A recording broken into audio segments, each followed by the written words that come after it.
Good morning, sir. Can you see and hear us? Yes, thank you very much. Please may we continue with Mr. Barnes's evidence. Yeah. Good morning, Mr. Barnes. Thank you again for making arrangements to attend this morning to complete your evidence. The last topic I would like to deal with is the issue addressed in your second statement, the Apex Corner incident. This is an issue which was first brought to your attention by Fujitsu's legal team on the 14th of November 2023. Is that right? I thought it was December, but you might be right. November, December, yes. I can't remember the exact date. Yeah, that sort of time, yes. In your statement at paragraph 9, you say on the 14th of November 2023, right. I was informed by members of Fujitsu's legal team that a series of ARQ spreadsheets were provided by Fujitsu to Pol in response to an ARQ request, and then some information that was provided to you at that time. Right, okay. Is that accurate? Well, if it's written down, it must be right. I can't remember the specific date. It's that sort of time, certainly. If it assists you to have your statement in front of you, the bundle should have that second statement at tab A2.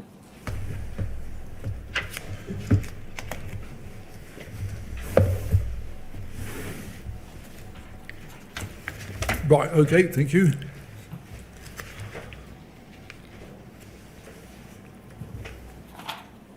And you say at paragraph 9 that you were told that the issue related to a series of ARQ spreadsheets provided by Fujitsu to the Post Office in response to an ARQ request from the Post Office dated the 11th of August 2023 relating to the Apex Corner branch. The context for the ARQ request was an ongoing appeal by the former sub-postmaster of Apex Corner, which was before the Court of Appeal. Is that right? That's right, yes. In the request, the Post Office had requested transaction data relating to Apex Corner for a number of months, which included the months of March and April 2008. Is that right? That's right, yes. In response, Fujitsu provided the Post Office with a number of ARQ spreadsheets, including a spreadsheet for March 2008 and separately a spreadsheet for April 2008. Is that right? That's right, yes. And as a result of comparing the spreadsheets for March and April 2008 with a gyro check report dated the 10th of April 2008, produced by the Postmaster for the appeal, it was discovered, wasn't it, that there were 13 transactions which appeared in the gyro check report but did not appear in any of the ARQ spreadsheets produced by Fujitsu. Is that a fair summary? That's correct, yes, that's correct. By way of explanation, you say in your statement you were told that information from relevant peaks, a known error log, and operational correction requests showed a number of things.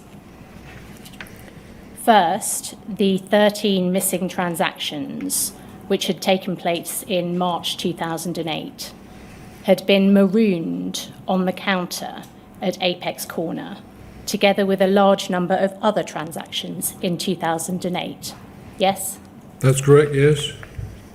Second, this had been discovered in April 2008 by the Software Support Centre, and they had manually reinserted these marooned transactions into the legacy Horizon correspondence servers. Yes?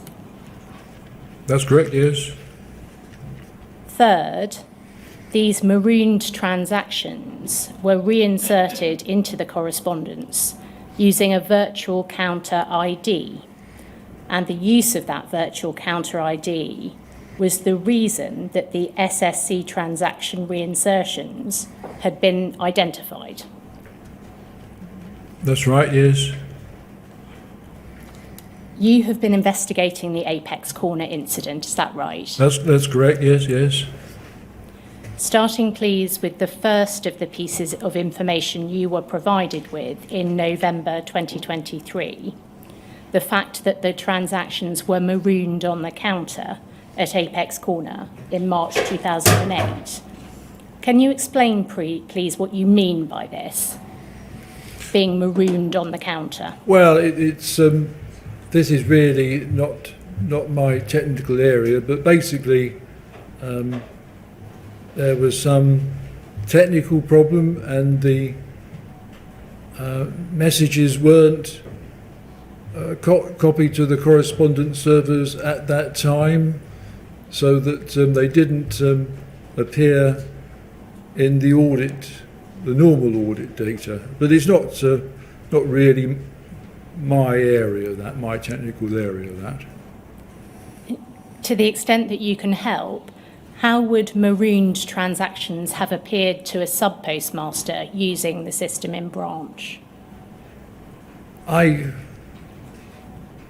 would have thought, well, I can't be certain, but I'd have thought they'd have looked okay. It was only sort of behind the scenes that you'd have had a problem. But I can't be certain. I can't be certain to that question. The answer to that question. Coming on to the discovery of the marooned transactions, is it your understanding that these were discovered by the Software Support Centre following a call from the sub-postmaster reporting problems, or can't you say? I think that's, yeah, I can't be certain, but it sounds right. It sounds right. I can't, as I say, it's not really, that side of things isn't my technical area, but it sounds right, and from what I've heard since. Can you help with how the SSC discovered the marooned transactions when they investigated the matter?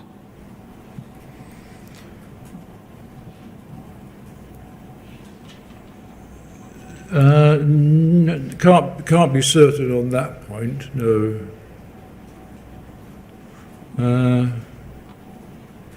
No, I can't really comment on that point.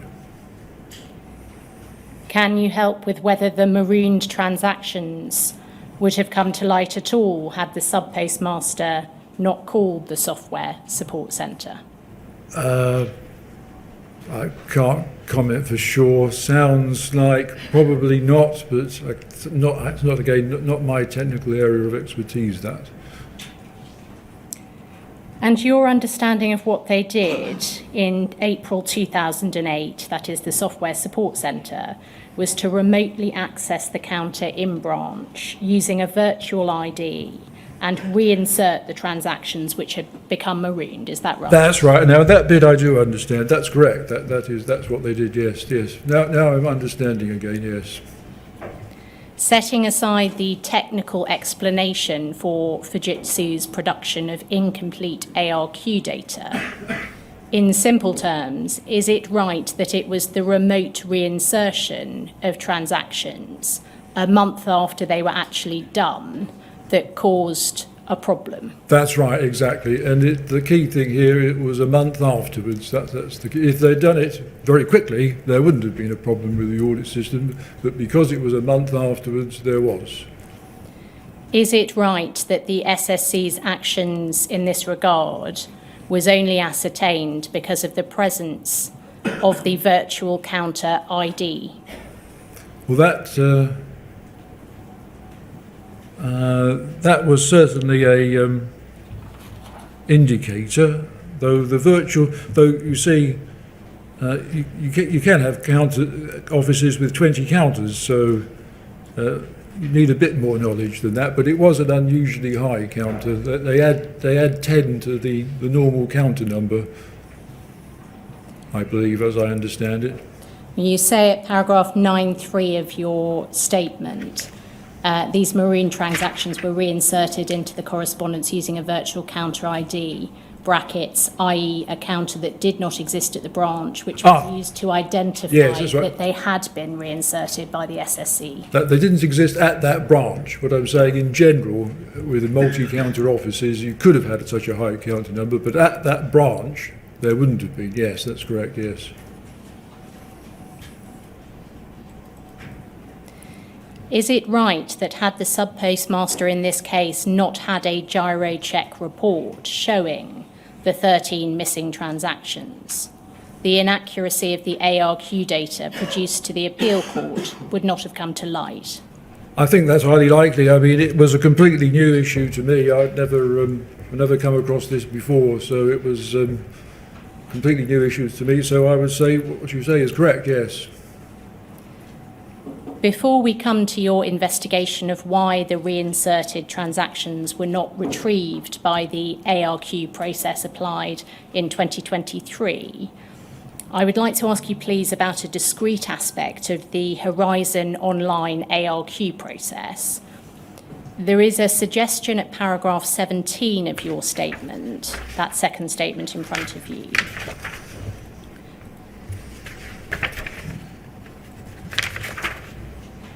that once an ARQ spreadsheet had been produced using audit workstations, Fujitsu's security team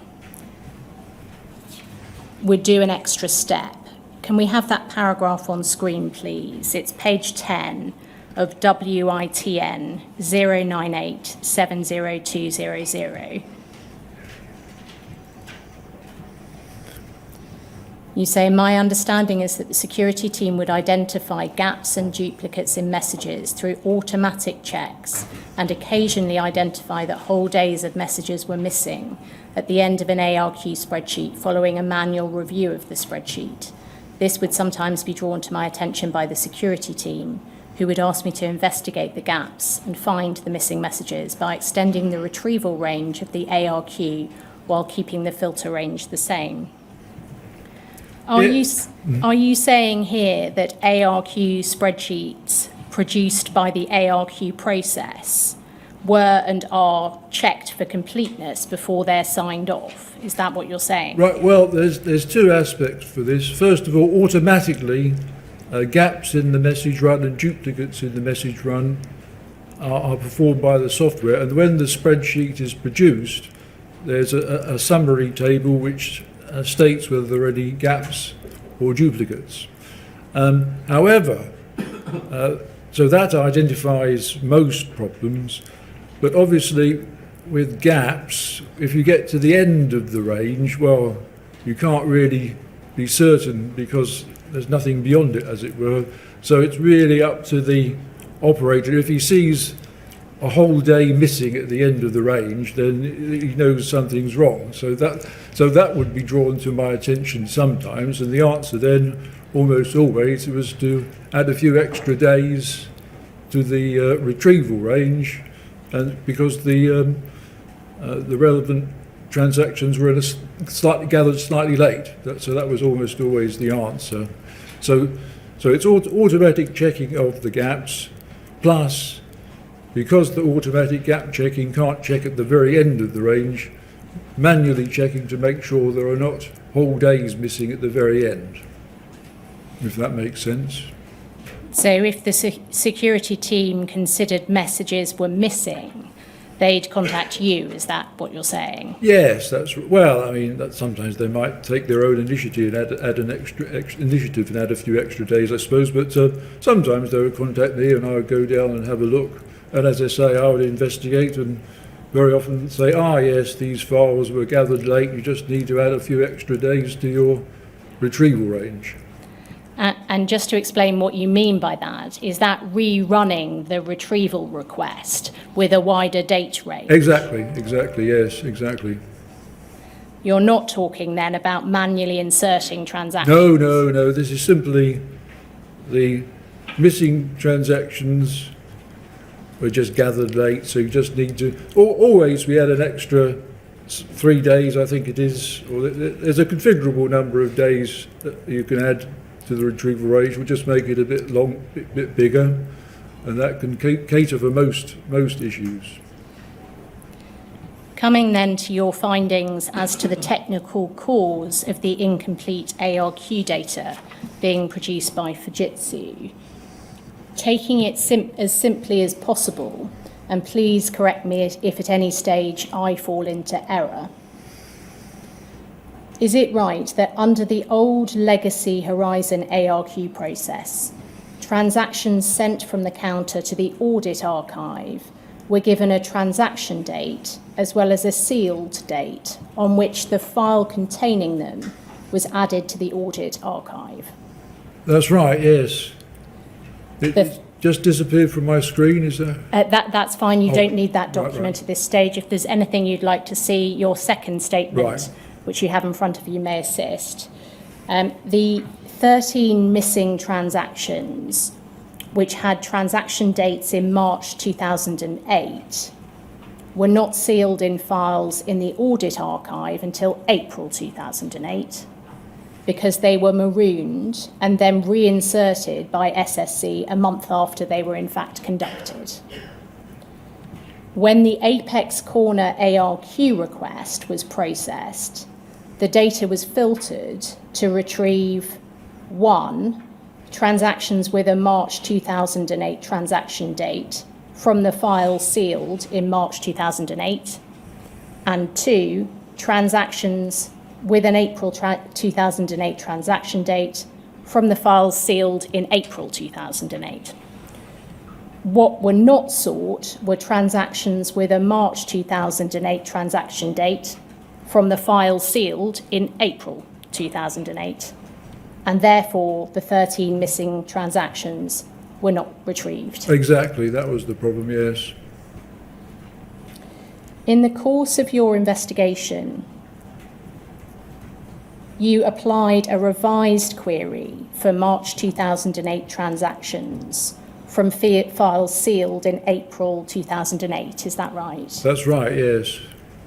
Could we have on screen, please, paragraph 20 of Mr. Barnes's second statement? That's page 11 of WITN 098-70200.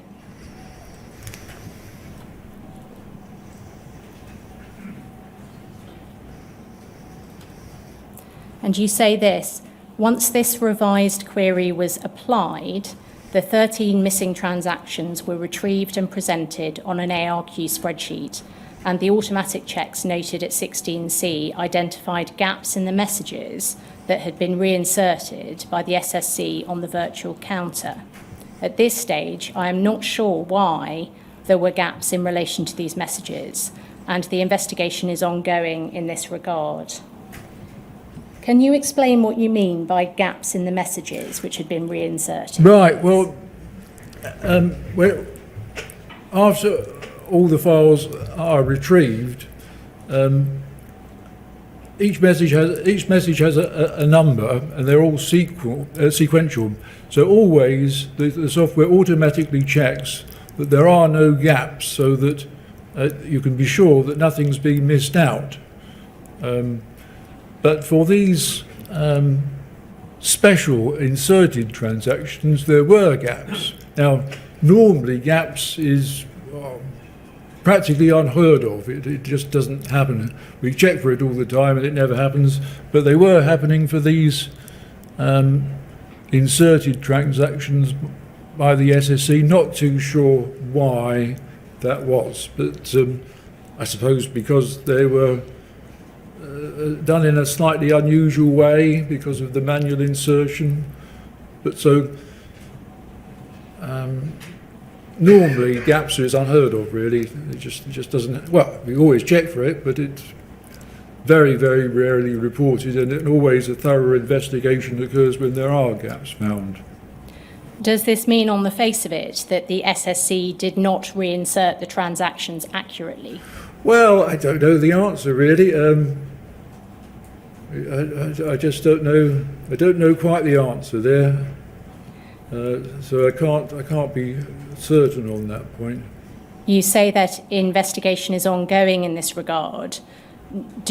It may follow from your last answer, but do you have any update in relation to either your investigation or that of others? No, we're looking at another aspect actually at the moment. We're concentrating on that. But yes, I could get back. I could have another look at that point, but I haven't found anything myself further. I was hoping someone else might have commented on it. Turning then to the extent and impact of the ARQ extraction issue. You deal with this over the page at paragraph 21. Could we go to that paragraph, please?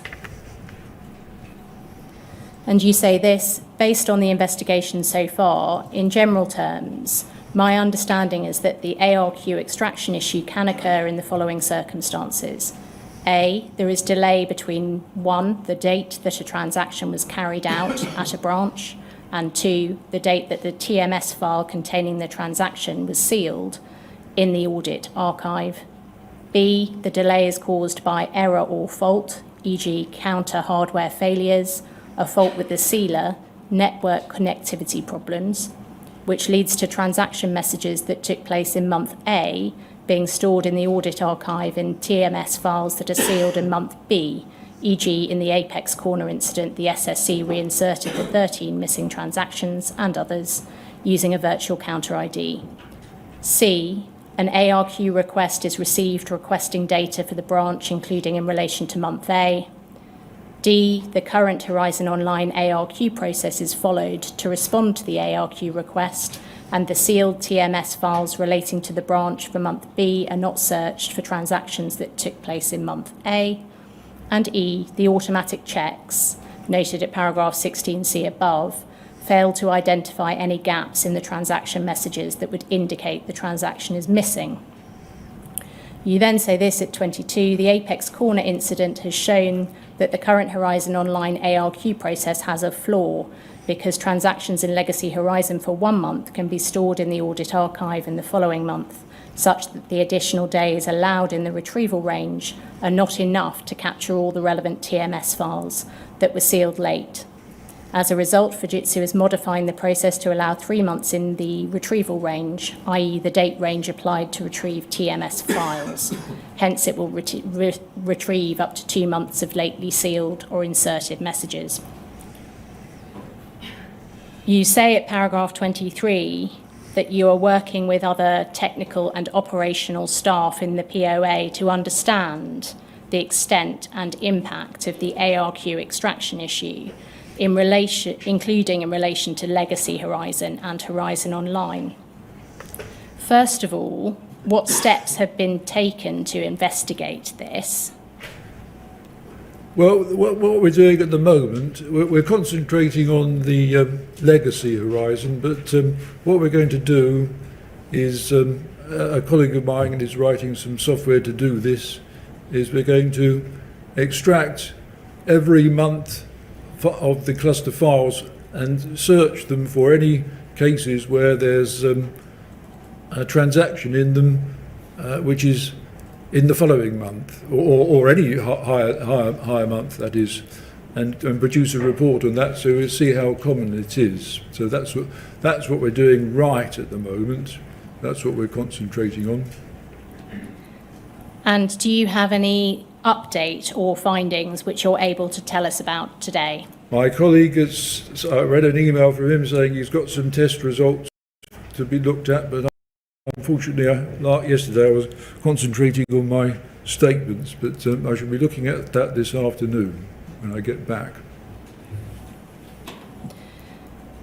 Sir, those are all the questions that I have for Mr. Barnes. I think there are some questions from call participants, but before I turn to them, do you have any questions? Well, I'd just like to know, just so that there are no possibility of cross wires, this last topic that you've been covering arose in the context of an appeal to the Court of Appeal, as I understand it. Does either Mr. Barnes or does the inquiry know whether that appeal has been determined?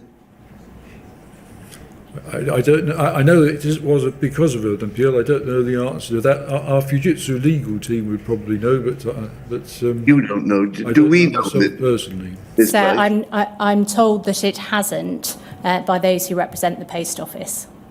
Right. Well, then I think if there is an ongoing appeal, we all need to tread a little carefully. So I need to give some thought to how much further the inquiry should delve into this prior to a determination by the Court of Appeal.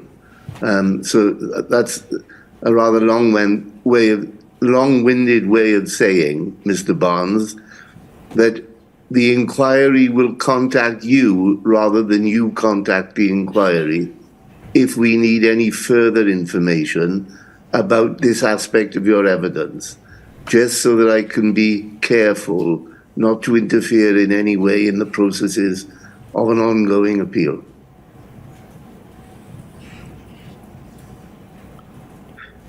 Thank you, sir. Shall I turn to call participants? Yes, please.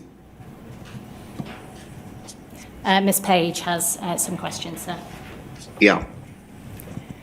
Mr. Barnes, my name's Flora Page and I act for a group of sub-postmasters. Could we have, please, a document up? It's FUJ 00189289. And I hope this document is one you've had a chance to look at. It's only very recently been given to you.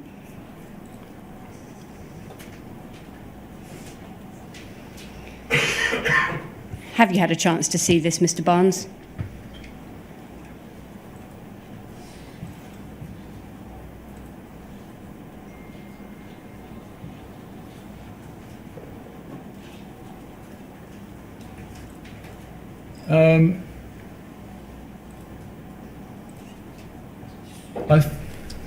Possibly. I think I might need to. Perhaps we could zoom in a little bit on the lower half of the page from the heading that says EOD and migration.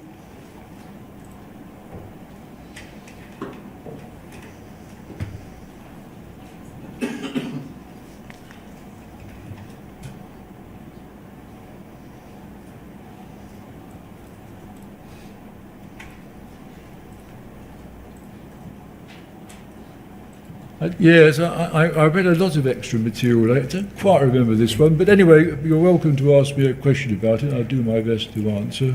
Well, the first question, which will tell me whether we need to ask any more really, is whether migration prep is the migration software that you said that you were primarily involved with. Oh,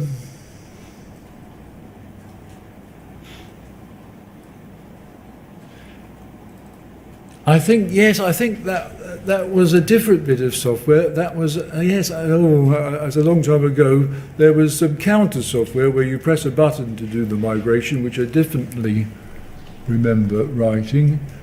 I think, yes, I think I did write the migration prep too, but I might have got that wrong. It's an end of day process, yes, right? I think so, but... The reason I ask is because what we see described here is migration prep failing in the way that perhaps you say software should fail. In other words, it's very apparent when it encounters a problem, it just sort of falls over, I think. And we see that the reason it has fallen over when this sort of problem is described is because SSC messages which were inserted remotely seem to have interfered in some way and caused migration prep to fail. Does that make sense? Makes sense, yes, makes sense.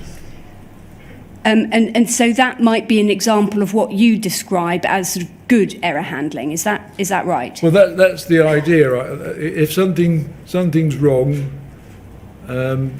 it's far better just to stop than sort of keep going and report the error. Then hopefully it can be fixed, and then you can produce correct reports. Yes, that's the idea. Yes, certainly. What we seem to have here, when we go down a little bit, is in just stopping at the paragraph that starts Sorry, just a little further up. In the last year or so, SSC have developed a tool which did go through LST testing, which will insert EOD messages for a branch. This is normally used when a branch has closed down and the kit removed before EOD. That's end of day, yes? That's right, yes, that's correct. On the last day of trading. So there are messages on the correspondence server which will never be harvested unless we take some action. The tool writes the necessary messages on the correspondence server, hence there may be end of days on nodes other than one. It then says, we have also used the same tool very occasionally on branches which aren't closed, but where, for example, one counter has been down for over a week, resulting in none of the transactions for the branch being harvested, and there are continuing problems trying to replace the box, and they give a number. And then they also talk about, in the final sentence, or where kit was removed for a 2-week refurbishment without writing a full end of day. So it looks like what's happened is those messages which are inserted following hardware failures or following a branch closing have caused migration prep or the migration process to fail. Right, okay, yes. Is there really any way of knowing how often these inserted messages caused other processes to fail silently?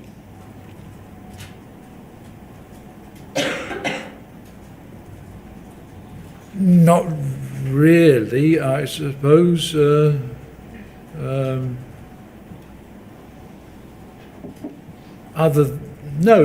I suppose not. I suppose not is the answer. Not for certain. Well, thank you, Mr. Barnes. Those are my questions for you. Is that it? So that appears to be it for call participant questions, yes. Well, thank you for returning today, Mr. Barnes, and for answering further questions. And as I've said, I don't expect you to provide any more information to the inquiry unless we specifically ask you to do so. All right? Okay, thank you. Right. So- Where do we go now, Ms. Price? So if we can take a 5-minute break to enable the next witness to come into the hearing room. We have Mr. Sewell next. Fine. So I'll remain where I am, so to speak, but just turn off my video for a few minutes. Yes, sir. Back just after 25 to. Thank you.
Good morning, sir. Good morning, Mr. Blake. The next witness is Mr. Sewell. Yeah. Good morning, sir. Repeat after me.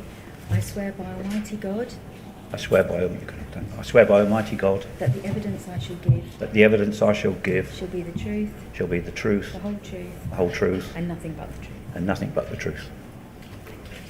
Thank you. Thank you very much. Can you give your full name, please? Peter James Sewell. Mr. Sewell, you should have in front of you a witness statement. I think it's either at the front of that file or Yes. behind the first tab. Yes. It has a unique reference number of WITN 097100100. Is that dated the 8th of September 2023? Yes, sir. Could I ask you to have a look at the final page, or the final substantive page? That's page 12. Is that your signature? It is. Thank you. And can you please confirm that that statement is true to the best of your knowledge and belief? It is. Thank you very much. Mr. Sewell, that witness statement will go into evidence and will be published on the inquiry's website in due course. I'd like to start with a bit of your background. I think you joined what was then ICL in 1997, is that correct? Yes. Yes, 97. We've heard quite a lot of evidence about the rollout of Horizon. Were you involved in the rollout of Horizon? Only in the positions that I've stated in my... Typically, say in the year 2000 then, what kind of involvement would you have had with the Horizon system? I was probably manager of a development team in that area. So you were on the technical side? No. I was the manager, not the technical manager. So you managed a group of technical people? I did, sir, yes. In 2002, you joined the POA security team, that's the Post Office Account Security Team. Yes. And then in 2007, you became Operations Team Manager in that team, is that Yes, right? that's right. Briefly, what did the Operations Team Manager role involve? It really managed the team of 3 or 4 people in the security team who carried out various security processes and functions. You say 3 or 4. Are you able to assist us with their names? Andy Dunks, Naina Lowther, Bill Membry and Penny Thomas. Thank you. We're going to also hear from Miss Munro later today. Can you assist us with where you fit in with that line management? I don't. I left ICL Fujitsu before Donna took over my role. So she took over your role? I believe so. Thank you. We're going to see the name Brian Pinder as well. Can you assist us with where he fit into things? Brian Pinder was my manager. He was the security manager when one of the managers while I was in the security team. Thank you. The first document we're going to look at is FUJ 001222151. This is a document from the 7th of December 2005, so it predates your time as operations team manager. Yep. At this time, then, were you just a member of that team? Yes, I was doing various tasks for the manager. And there were several managers. Were you a more senior member of the team? I guess so, yes. More of a project manager. Thank you. It's an email from Penny Thomas to yourself and others in the team. The subject is witness statement review. Attachments, Penny's standard template, December 2005. And she says, please find attached a copy of my initial markup of my witness statement, which I will send to Graham Ward this morning. Can you assist us with what involvement you had with the standard template that was being circulated?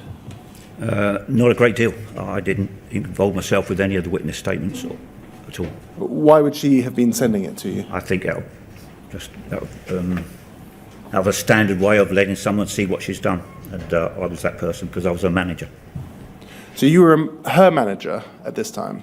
What date was it? This was 2005? I don't think I was, no. No. So we have your name, we have Brian Pinder's name, we have Nena Lowther's name. Yep. So only 3 core Yep. recipients. Yep. And you're saying it's just for information? Well, information as far as I can see, that was pretty much the security team, yes. Can we please look at the statement that she was attaching? That's FUJ 001222152. This is a template. We've already seen this a couple of days ago. If we perhaps turn to page 4, this is a slightly different version to the one we saw with an earlier witness. And it has the following form of words about halfway down the page. It says as follows: I have access to reports that monitor faults, polling failures, equipment failures, and calls for advice and guidance logged by the Horizon System Help Desk. During the, and I think those question marks, did you understand those to be part of the pro forma that you would fill in? I think that's the dates that were inserted when somebody was filling in the witness statement. There were, and then X number of calls from, and then that's the place to insert the branch details, is it? Yes, looks like it to me. To the help desk. None of these calls relate to faults which would have had an effect on the integrity of the information held on the system. If we scroll down this statement over to page 7, please. At page 7, there's another standard form of words that we have looked at already this week, which is as follows: there is no reason to believe that the information in this statement is inaccurate because of the improper use of the computer. To the best of my knowledge and belief, at all material times, the computer was operating properly, or if not, any respect in which it was not operating properly or was out of operation was not such as to affect the information held on it. Can we please now go to FUJ 001225153? And this is an email from yourself to Penny Thomas. In the middle email, it says, Penny, what about the paragraph that starts, none of these faults relate to, etc.? Is this now acceptable to provide this response once we've examined fault logs? And her response was, I agree, I've scoured it out, I will now send to Graham Ward. Can you assist us with the question that you're asking her there?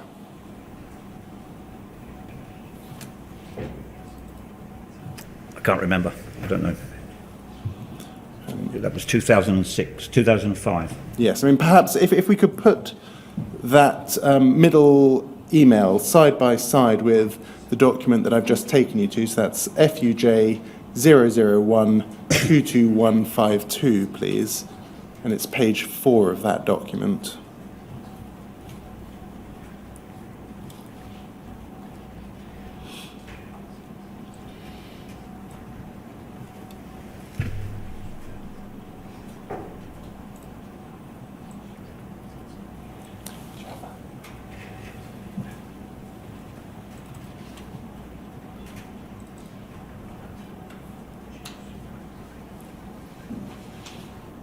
Just to assist you with the words that are in that middle email, we'll just show you the part of the statement that appears to be referring to.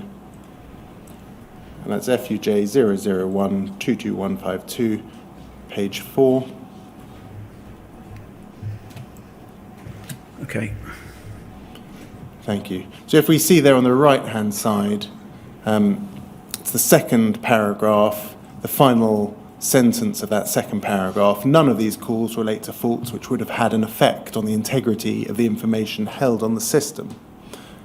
I appreciate it some time ago, but there certainly seems to have been some discussion at this time about the use of that sentence.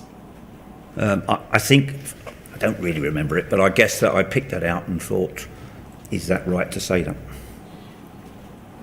And the question seems, I mean, are you able to interpret your own words there, what you may mean by, is this now acceptable to provide this response? I don't think I liked the way it was written, and that was it. Can we please now look at FUJ 001225153? Sorry, it's 154.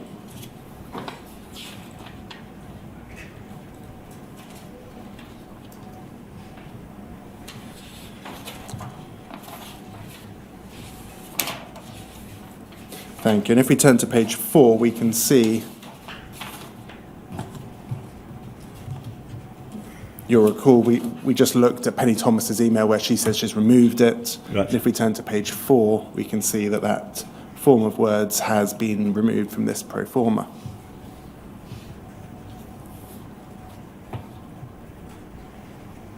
Can you see that? It's the second paragraph. Yes. Can we now please look at FUJ 0012289?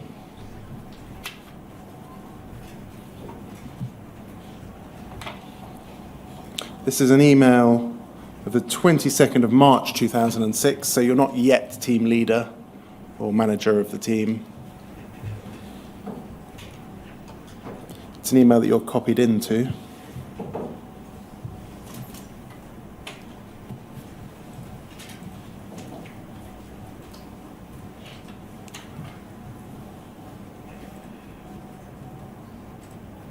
Thank you. And it's from Brian Pinder to Andy Dunks, copied to yourself. Subject is Gerwin witness statement, and it's attaching another witness statement with the title Lordship Lane, 22nd of July 2005. Right. And it says, Andy, this is the statement template which you need to use. Fill it in with details from the calls and amend the details highlighted in yellow. Please return to me tomorrow when completed, as I would like to see it before we send it off to Graham. Many thanks for your help with this, and I will amend/note this on your appraisal going forward. Any help, always ask me or Peter, but meanwhile, I will have a chat with Mick Peach on this too. Once again, thanks, Brian. Just looking at the words there about the noting on the appraisal, was provision of a witness statement for use in proceedings seen as in some way doing a favour for the company or something that would result in positive feedback from superiors? I don't think so. I thought it was a standard support to the prosecution when it... Was it part of, for example, Andy Dunks's contract or standard working practice as far as you were aware? No, I think it was delegation. I don't think it was. Can you assist us at all with why it might have been that something like this was seen to be worthy of noting on an appraisal going forward? No, it's Brian that's written that. I don't know what he means. He's obviously happy that Andy could help him out with it. Can we please look at FUJ 001229190? This is the statement that was attached to that email. So it's the Lordship Lane statement that was sent to Andy Dunks. If we have a look at that on that first page, we can see there's reference to Lordship Lane in the second paragraph. Right. And then that form of words that we saw originally taken out of Penny Thomas's statement still appears in this statement that was circulated in 2006. So you can see there it says, I am of the opinion that none of these calls relate to faults which would have had an effect on the integrity of the information held on the system. There's a slight change to the Penny Thomas version. The Penny Thomas version said none of these calls relate to faults. It now this version seems to read, I am of the opinion that none of these calls relate to faults. Is that a form of words that you recall at all? No, not me. No, somebody's obviously changed the word into to fit the thing and decide that's the better way of doing it. But not for me, no. Yes, I mean, in fact, I think this statement, if we go by the date that is provided on the attachment, it says Lordship Lane, 22nd of July 2005. So this version may in fact predate the Penny Thomas version. Yeah. But is that something that would have caused you any concern at the time? Not me. I wasn't involved in witness statements. No. I mean, you were sufficiently involved to have sent that email querying the form of words earlier. Oh, I obviously must have been, yeah. Yeah. So presumably you did read these. I obviously read that one, yeah. Yeah. Can we now please look at FUJ 001229197?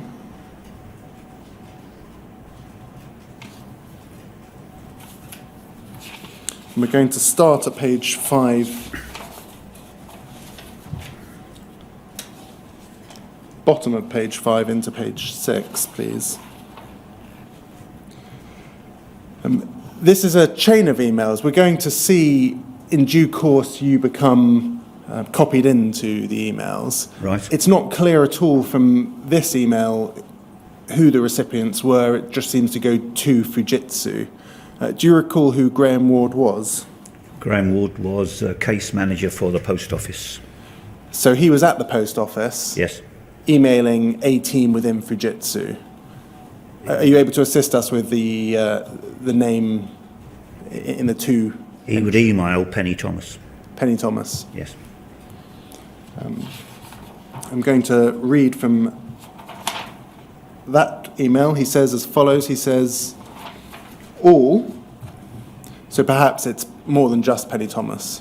I think that's a generalisation, yeah, but maybe Brian Pinder's there as well, yes. Yes, I think we'll see Brian's name.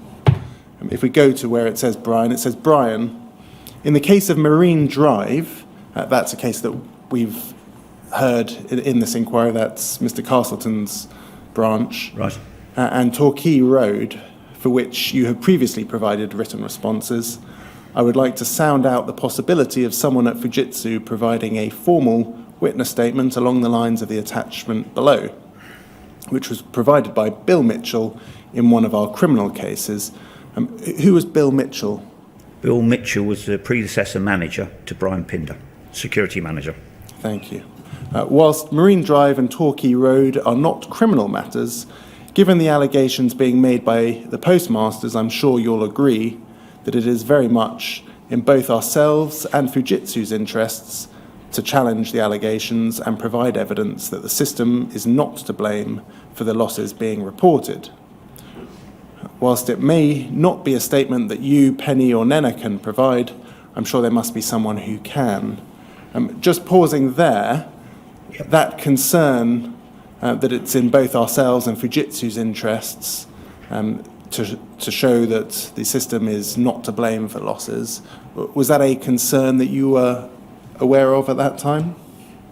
I was not aware of this, no. You weren't aware that that was a concern? No, I didn't realise that, no. And then the paragraph below, on a separate matter, I also require a witness statement in respect of the following ARQs, and he gives some ARQ numbers, all of which relate to Gerwin sub-post office. We need the usual, covering the analysis and gives a period. And he says, Penny, you may recall this one, which relates to nil transactions. My previous emails dated the 14th, 21st, and 25th of October refer. If we scroll up to page 5, please.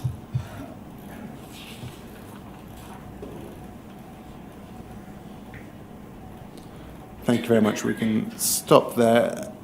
We now have an email from Mr. Ward to that Fujitsu general address, but now it's copied to you. Yep. And it says, Brian, Penny, Nena, can I inquire when the Gerwin statement will be ready, please? Bold paragraph below, as it is required for the submission of prosecution committal papers, which have to be in by the end of the week. Yep. Also, have you made any progress in deciding whether a similar statement, as to the one previously prepared by Bill Mitchell, will be possible in the Torquay Road and Marine Drive cases if we require one? Can you assist us with why you were copied into that email? No. I think I was copied in a lot of things just to make me aware, but no, it had nothing to do with the statement. And is that because you were part of quite a small team? Yes, I think so. If we scroll up slightly. Thank you very much. You're still copied into this email. Still copied in, yes. It's a response from Brian, and he says, Graham, no problem. We're happy to provide a statement presenting the help desk calls regarding Marine Drive and Torquay Road. When required, grateful if you could provide us with a heads up nearer to the time. So that's answering, I think, the second of those questions in that email. It looks like it, yes. Could we please turn to the bottom of page 3 and into page 4, please?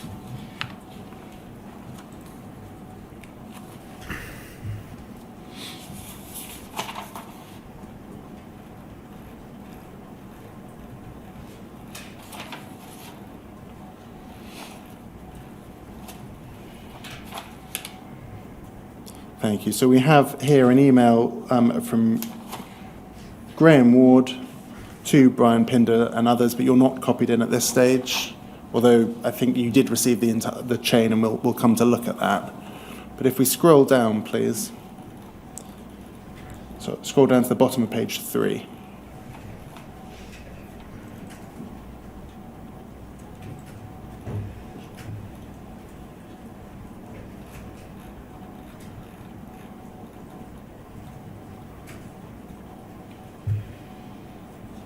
So I think you might be need to scroll up.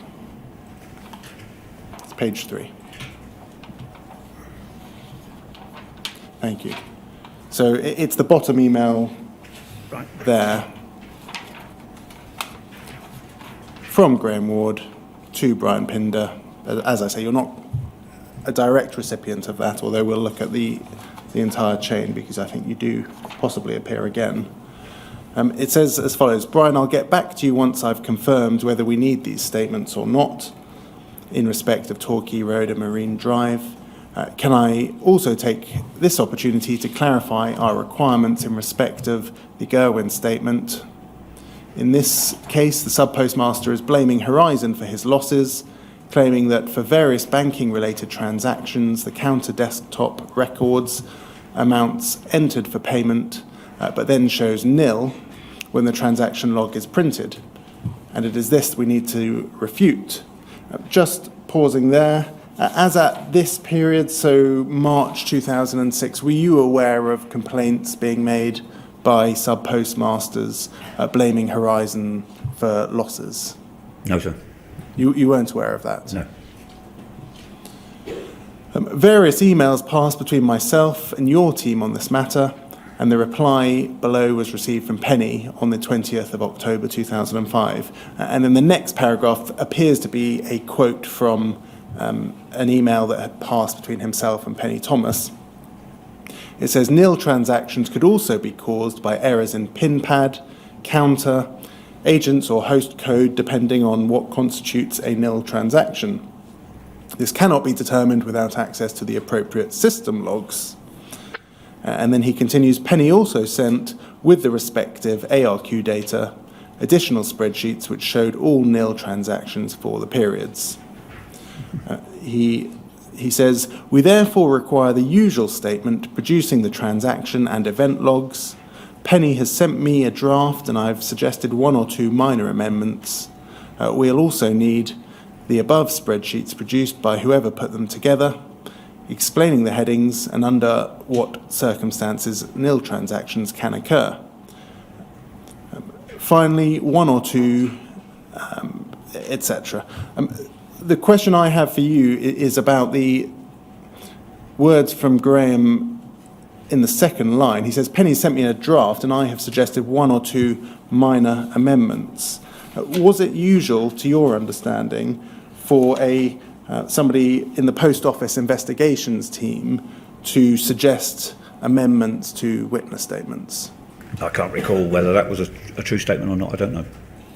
It's Graham Ward talking to Penny Thomas. Yes, but within your small team, you being copied into emails about witness statements, we've seen, made some comments on witness statements. Very minor, very minor. Were you not aware, I think one said that you weren't aware that sub-postmasters were blaming Horizon for losses, Yep. And 2, is it your evidence that you weren't aware that the Post Office investigators inputted in some way? I don't know whether they did. I thought that was just advice, but I don't know.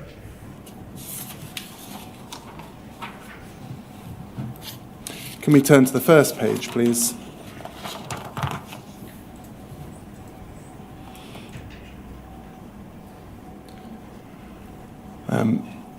Email from Nina Lothar, so within your team, to Gareth Jenkins. Yes. And she says, hi, Gareth. I've updated your witness statement with all the column headings you explained to me earlier. I'm going to now take you to the witness statement that was attached to this email, and that's FUJ 001222198. So this was the Gareth Jenkins statement. If we could scroll down. That statement included a couple of paragraphs that we have seen with previous witnesses. Yes. If we have a look down the page. It's these two paragraphs. There's no reason to believe that the information in this statement is inaccurate because of the improper use of the computer. To the best of my knowledge and belief, at all material times, the computer was operating properly, or if not, any respect in which it was not operating properly or was out of operation was not such as to affect the information held on it. Did you have any concerns about those words being used in witness statements? I don't recall anything like that. This is a statement by Gareth Jenkins, Yes. not from me. No, but you were a member of this small team. You were senior within that team. Yeah, I didn't involve myself with witness statements. Do you now have any concerns about those words? Today, Yes. of course. Can we please look at FUJ 001-22203?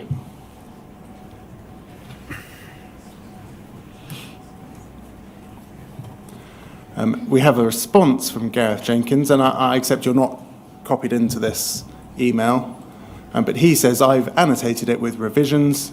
In particular, I don't feel I can include the last two paras, which may make the statement useless. Do you not recall any discussion within your team about concerns about the accuracy of witness statements being No, provided? I don't recall my input into this at all, no. Perhaps we can look at FUJ 001-2203.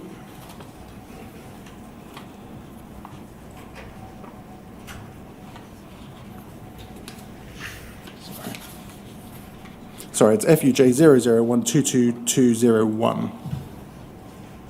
And that's the statement that Mr. Jenkins has attached to this email.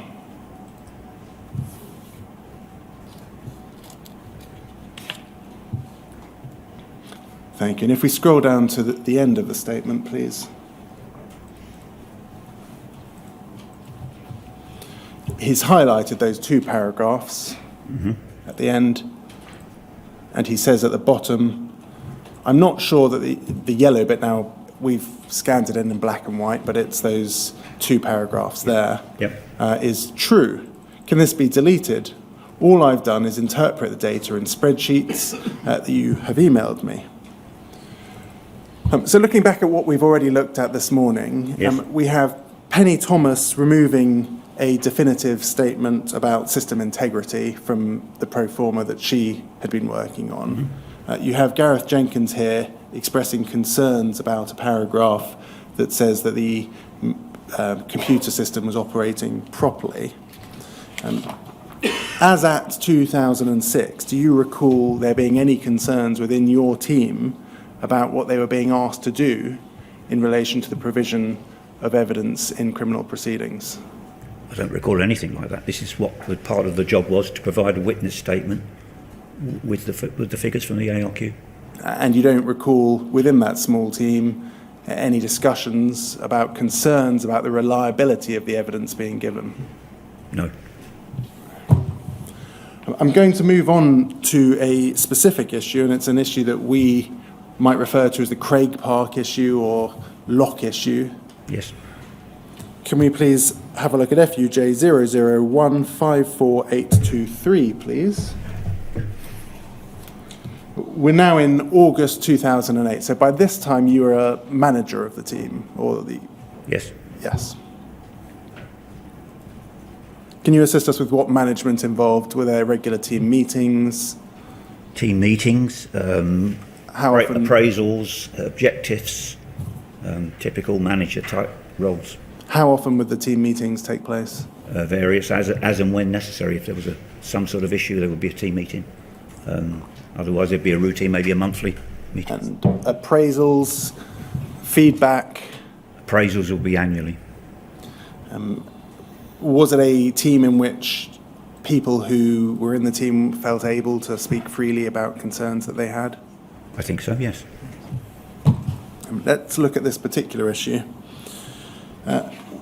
We have here, if we turn to the final page, please, if we start at the bottom of the email chain, an email from Mick Peach, 11th of August 2008. Mick Peach, he was the SSC manager, was he? Yes, he was. Yes. Yes. This is an email from him to Gareth Jenkins. You're not on this particular email, but you do appear in the chain, and we'll go to that email.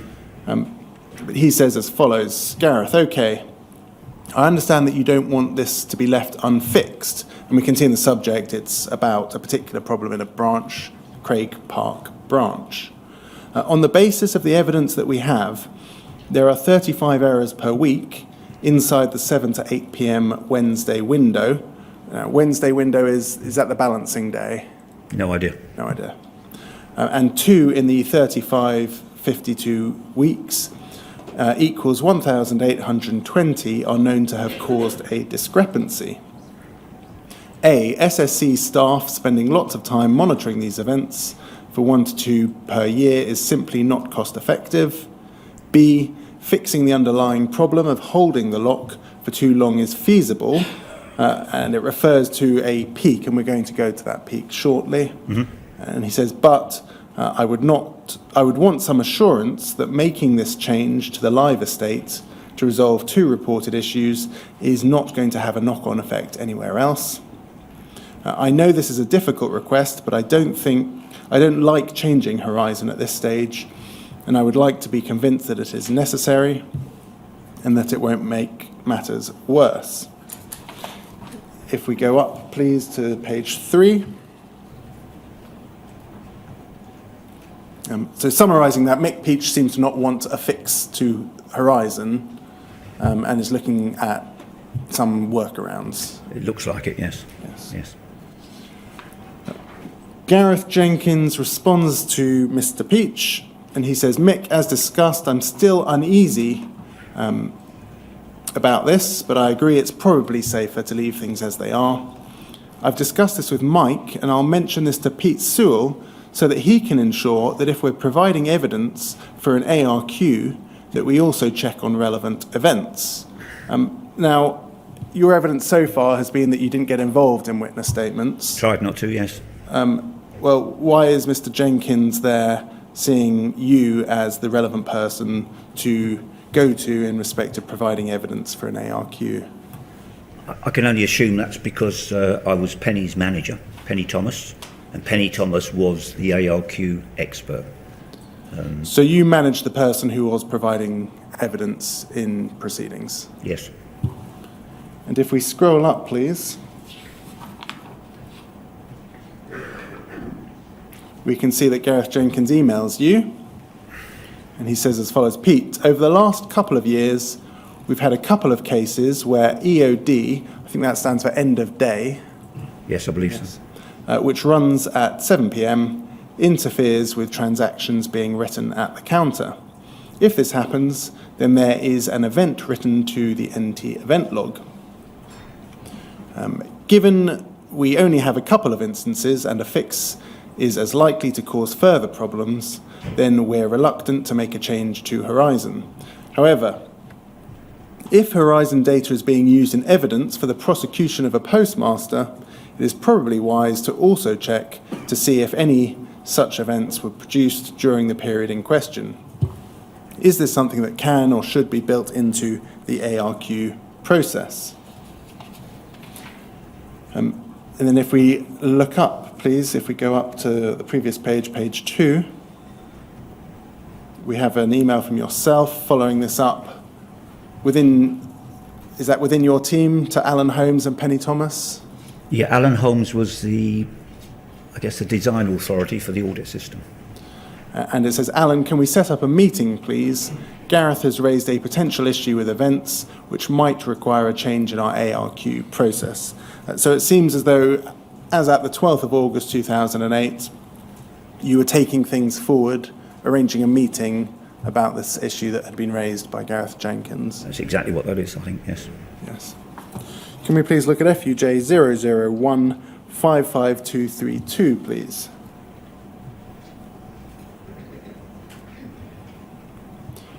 This is an email slightly before you've arranged that meeting, and it's a response to Gareth Jenkins, and you say as follows: Gareth, when you say interfere, are transactions actually lost when the end of day is run? Can you assist us with any information you received in that respect? Do you recall this conversation? No.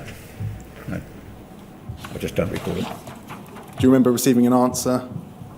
No, don't recall it at all. No. I mean, you do seem there to be sufficiently involved that you are... I think I was with Craig Park, yeah. Yes, okay. Can we please look at FUJ 001-55231, please?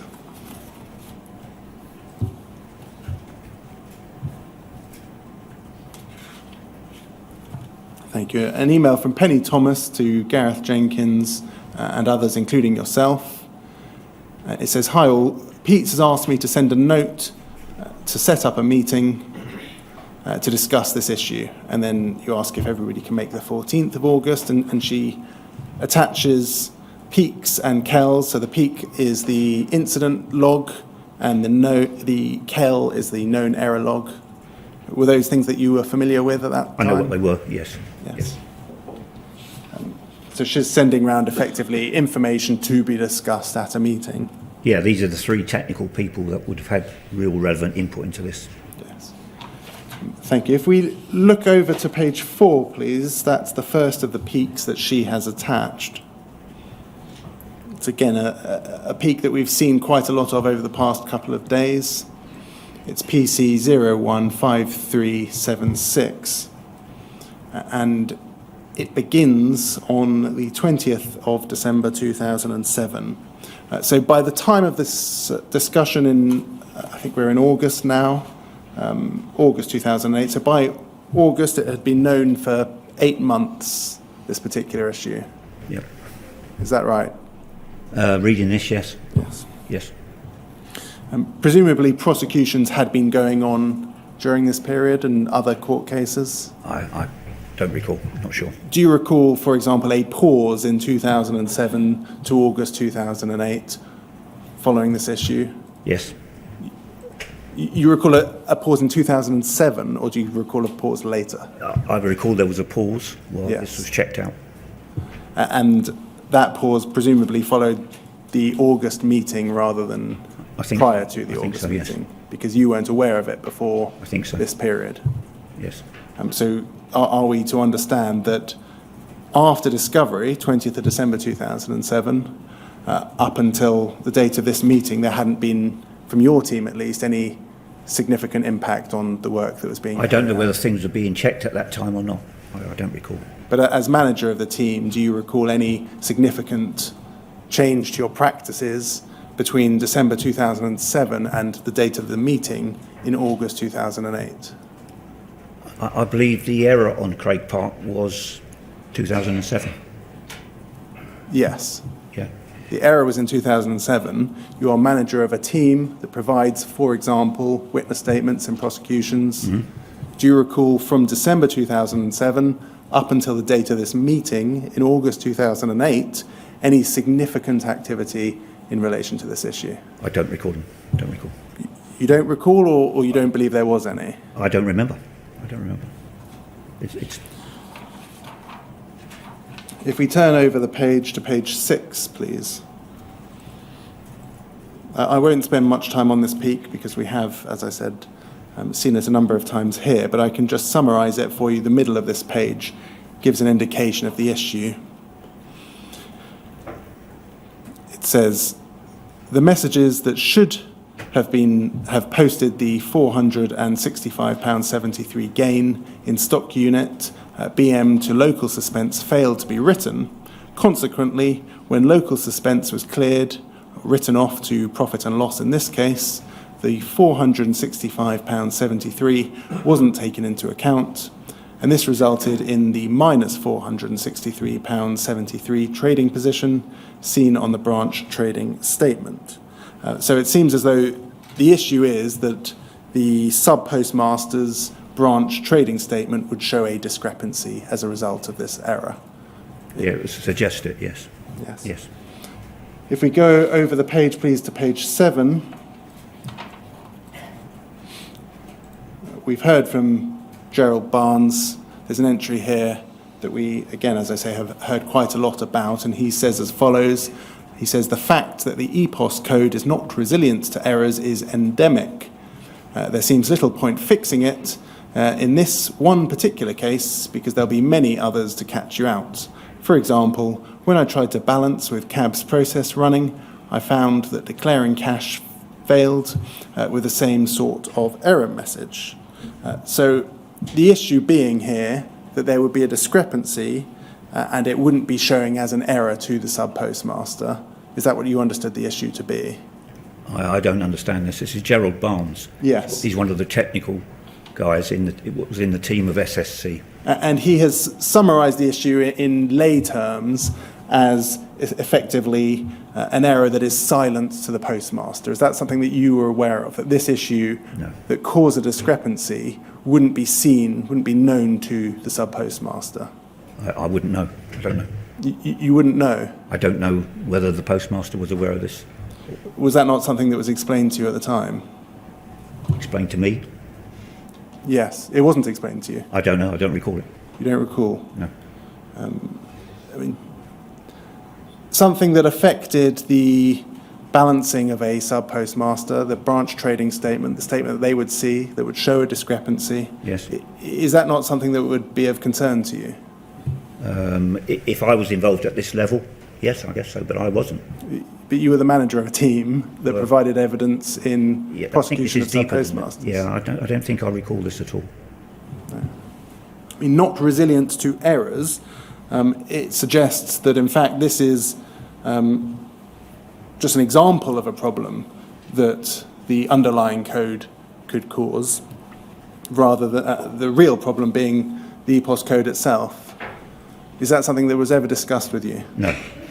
Too detailed for me. I mean, during phase 2 of this inquiry, we heard quite a lot about the EPOS code. We heard about whack-a-mole type problems where something would be fixed, something else would crop up. You were at ICL at the time of the rollout. Was that a kind of issue that you knew anything about? No. That nobody discussed with you at the time? No.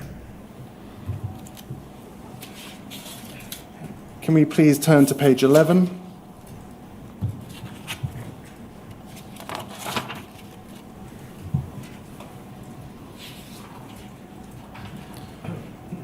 This is the known error log.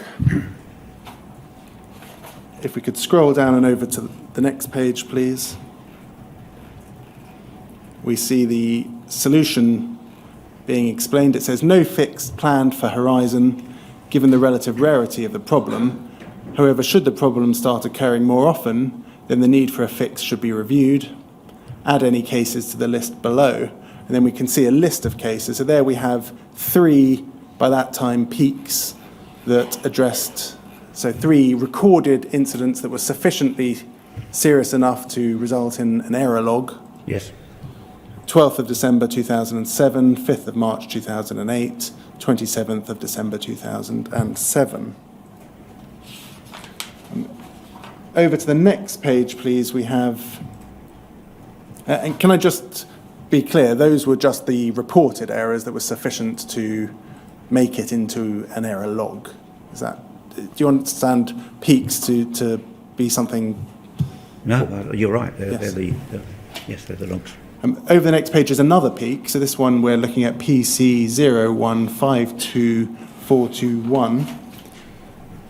And perhaps we could go over to page 15.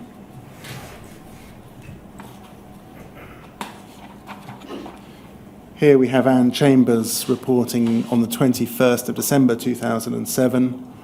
And the second entry in her entry says as follows: the stock unit was being balanced at 7 p.m. at night, and at the point where the stock unit gain should have been written to local suspense, there was some contention with the end-of-day process, which were running in the background, and the messages were not written. She says, at the branch, the loss for TP8 was £465.73 bigger than it should have been. The loss, £1,083.76, was written off to profit and loss. As I understand it, this means the branch is not personally out of pocket, and there's no need to attempt to correct anything at the branch. The branch trading statement shows a trading position of minus £465.73. There is then a meeting held, and I'd like to take you to a note of the meeting. That's at FUJ 001-54824.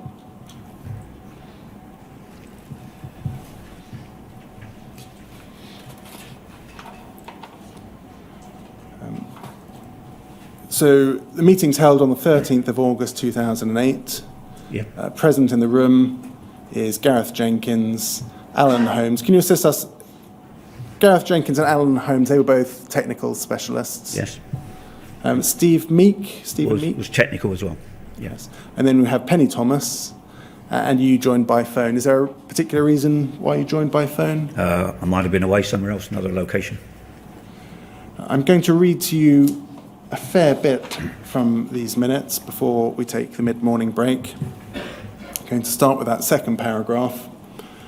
Gareth Jenkins explained the issue as described in the peaks and kells listed above, and those are the documents we've just been looking at. An end-of-day process was being run between 7 p.m. and 8 p.m, and at the same time, the user was performing a balancing process on the gateway PC. During the end-of-day operation, the CABS process created a lock on the message store, during which time 30 seconds, causing any other messages rights to wait, subject to a 10-second timeout until the lock was released. The balancing operation attempted to write messages to the message store, but this operation timed out and the messages were discarded. Due to a deficiency in the implementation of the counter code, the end user was not informed of the failure, and the transaction, the balancing operation, appeared to complete successfully. So in essence, the sub-postmaster wouldn't be aware of the issue. I don't think so, no. Yes. When this type of error happens, Riposte records an event in the event log. It was said that this type of error could happen with any type of transaction. He then quotes the words that we've already looked at from Mr. Barnes. So the record of the minutes records that detail. And then it goes on and says as follows: when this error condition occurs, the message is discarded and no gap is left in the message sequence numbers. The messages that fail to be written represent auditable events/transactions, and this throws the credibility of the message sequence number check used to prove the integrity of data provided to the post office under the ARQ service. The question is, should any of these errant messages have been included in data returns, and under what other circumstances could this type of failure arise? Pausing there, did you see this as a significant potential issue? Yes. Yes. It then goes on to say the discussion then focused on the way forward. It was agreed that we needed to understand what types of transactions have been subject to this error. To do this, we needed to retrieve all of event logs, filter the Riposte error messages, and analyze what was found. Only event logs from the 8th of January 2003 have been retained due to a previous retention agreement with the Post Office. Just stopping there, so because the data was only retained for a certain number of years, any, for example, ARQ data from the rollout of Horizon, so 2000 to 2003, by this stage would no longer have been held. Yes, I think that's right. Yes. And over the page, at the same time, we needed to consolidate all of the ARQ outlet and timeframe data requests into a single Excel spreadsheet so that ultimately any relevant errors found in the event logs above could be compared to ARQ data provided to the Post Office for litigation purposes to confirm the integrity of the data provided. This exercise can only be carried out from the 8th of January 2003 for the reasons that we've just explained. Yes. We cannot provide any further ARQs until this exercise is complete, as the audit server is being fully utilised, retrieving the 5.5 years' worth of event log data. So at this stage, 5.5 years of data was being gathered for some sort of analysis. Yes, looks like it, yeah. We must question whether it's advisable to provide further ARQ data or witness statements until we have a process in place to fully validate our returns.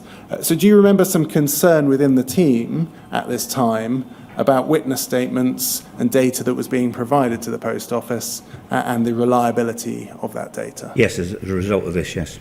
Yes. It was agreed that the process of retrieving all of the available event logs would be carried out and would start immediately. A sample would be provided to Stephen to review. Also, the consolidation of the ARQ requests would commence. And that's a note of this meeting. We're going to come to what happened after that, after the mid-morning break. So, sir, if we could stop there for 15 minutes and return at 11:45, please. Certainly. Thank you very much.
Sir, can you continue to see and hear me? I can, thank you very much. Thank you very much. Mr. Sewell, we're going to turn now to a meeting that took place in September of 2008. Can we please look at FUJ 001555257, please? It's a meeting that took place on the 3rd of September, and this is an email dated the 5th of September with some notes that followed. Sent to you by Roy Birkinshaw. Who was Roy Birkinshaw? I think one of the managers in one of the teams. I don't quite remember his position. Draft statement there, peak 152376 triggered a review of the audit mechanism and of the Horizon Counter's behaviour. This review has been going on over the last 2 weeks. Our conclusion is that there is not sufficient evidence to warrant continuing the review at the scale with which it was being conducted. There are nevertheless some residual actions that need to be driven forward. Are we to take it then that the significant exercise that had been planned, the 5.5 years worth of ARQ data, it was decided on the 3rd of September that there wasn't sufficient evidence to warrant continuing that kind of a review? I don't know. I don't recall that. I don't remember that. I mean, do you remember 5.5 years worth of ARQ data being poured over for a considerable period? That was one of the plans that was coming out of the remedy, but whether it actually happened, I don't remember. Does this email suggest, in fact, that it didn't happen? If that's what that is referring to. Yes. And then there are a number of actions for people. JB is somebody called John Burton. Is that a name that's familiar to you? The name is familiar, yes. Do you know what his role was? No, I don't. No. JB to review with Hillary over the extent to which the programme might need to revisit the history of ARQs that are closed. Number 2, PS is presumably a reference to yourself. I think so. Audit and security teams to progress changes to the current process to tighten any weaknesses perceived therein in responding to open ARQs. If we look at number 4, PS, so again, your name, with assistance from the audit team to review the words currently offered to Post Office in support of ARQ requests and prosecutions in the light of the review run. Can you assist us there with the task that you had been set? Well, actually, what it says to review the words, I think the main word there is assistance from the audit team. I think they were the players who put the wording in. It says PS with assistance from the audit team, so it seems as though you were personally tasked with this. Maybe I was tasked, but then I delegated that down to the team that were relevant to putting the wording in. So where the task involved, for example, reviewing the words currently offered, for example, in perhaps witness statements, that wasn't something that you yourself got involved in? Absolutely not. No. I relied on the technical people to put those words in. Despite being the named person there to carry out Well, I the think exercise. the named person is the person maybe who will make it happen. Can we please now look at FUJ 001555263? We're moving now to the 16th of September 2008. This is an email from Anne Chambers to Penny Thomas, but you are copied in alongside Gareth Jenkins. Yes. Presumably your evidence is that this was just because you were her manager or something along those lines? Yes. Penny, we discussed this event when it occurred while CAB's process was running at 7 p.m, but we didn't explain why it might be seen at other times. And if you were ever questioned about it, it might confuse you. Basically, it happens when one process has locked the message store, usually only very briefly, and another process tries to access the message store at precisely the same time. The worst offender for doing the locking is CAB's process, but it can happen at other times too. Did you understand that the issue wasn't just at the 7 p.m. time, but it could also happen at other times? The only thing I was aware of was the end of day process that seemed to affect it. And do you read this in the same way as I read it, which is that in fact it's not just the end of day process, it can happen at other times too? That's what it suggests here, doesn't it? And was that something that you were aware of? No. Whether it causes a problem or not depends on A, what the second process is trying to do, and B, whether that process handles the error situation in a sensible way. All the checks we've made have shown that in the vast majority of cases, what is being done has no financial impact and doesn't affect the integrity of the system in any way, and or the error situation is handled sensibly. Just pausing there, in the vast majority of cases, has no financial impact. As somebody whose team was providing evidence in court cases, do you think reference to vast majority of cases is reassuring or not reassuring? This has been written by Anne Chambers, who was Technical Design Authority. So, I didn't ask who it was written by. She refers there to it not affecting the vast majority of cases in respect of financial impact. Your team is providing witness evidence in proceedings against sub-postmasters. Is it reassuring to you to hear that it doesn't happen in the vast majority of cases, or would you like it to happen in no cases? Obviously, no cases. That's what the choice is, yes. And were you aware at this stage that in some cases it could cause a financial impact? I wasn't aware. No. If that happened, or something similar to this happened, in, for example, a prosecution of a sub-postmaster who wasn't aware of the issue happening because there was no error notice provided to them, might it result in a serious injustice to that sub-postmaster? I think it would, yes. Can we please turn to FUJ 001552565?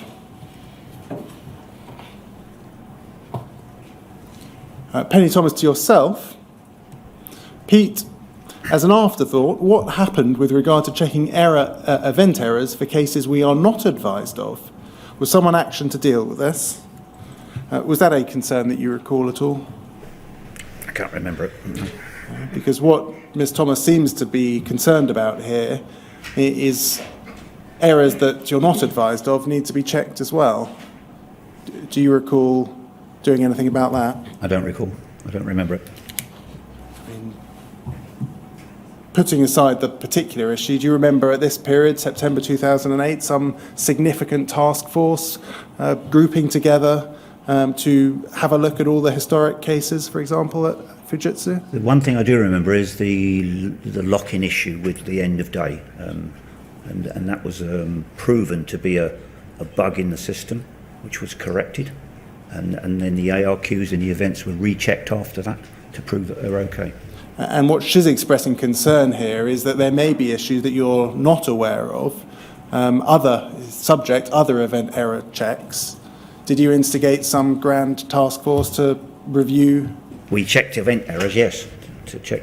Yes. You checked all historical event errors, all previous yes. court cases historically from that the period time when we knew the period of where the error was, yes. When you say you knew the period the error was, I mean, we'll see in due course references to 2007 to 2008. That's the period. It was, in fact, confined to that period, wasn't Yes. it? Yes. And we saw earlier that the original intention had been to review historic cases for as long as you had records for, dating back to 2003. But it Yes. seems, certainly by this stage, that didn't take place, that wider exercise. Yeah, I don't remember why it was not done. But, Were you the person who was responsible, if it had taken place, to have instigated it? I don't believe so, no. Who do you say should have instigated that? I don't know. Someone from the design authority of the audit system. Somebody from the design authority of the audit system? Yes. What do you mean by that? Who might that be? Maybe Alan Holmes. So a technical person? A technical person, yes. Not somebody who's directly involved in the team that is assisting with the prosecution of sub-postmasters? I think one of the technical team should have taken it on, yes. Can we please look at FUJ 001552568? An email from Gareth Jenkins to yourself, 8th of October. He says, Pete, I'm not sure I'm the best person to be checking through the ARQ events for Penny.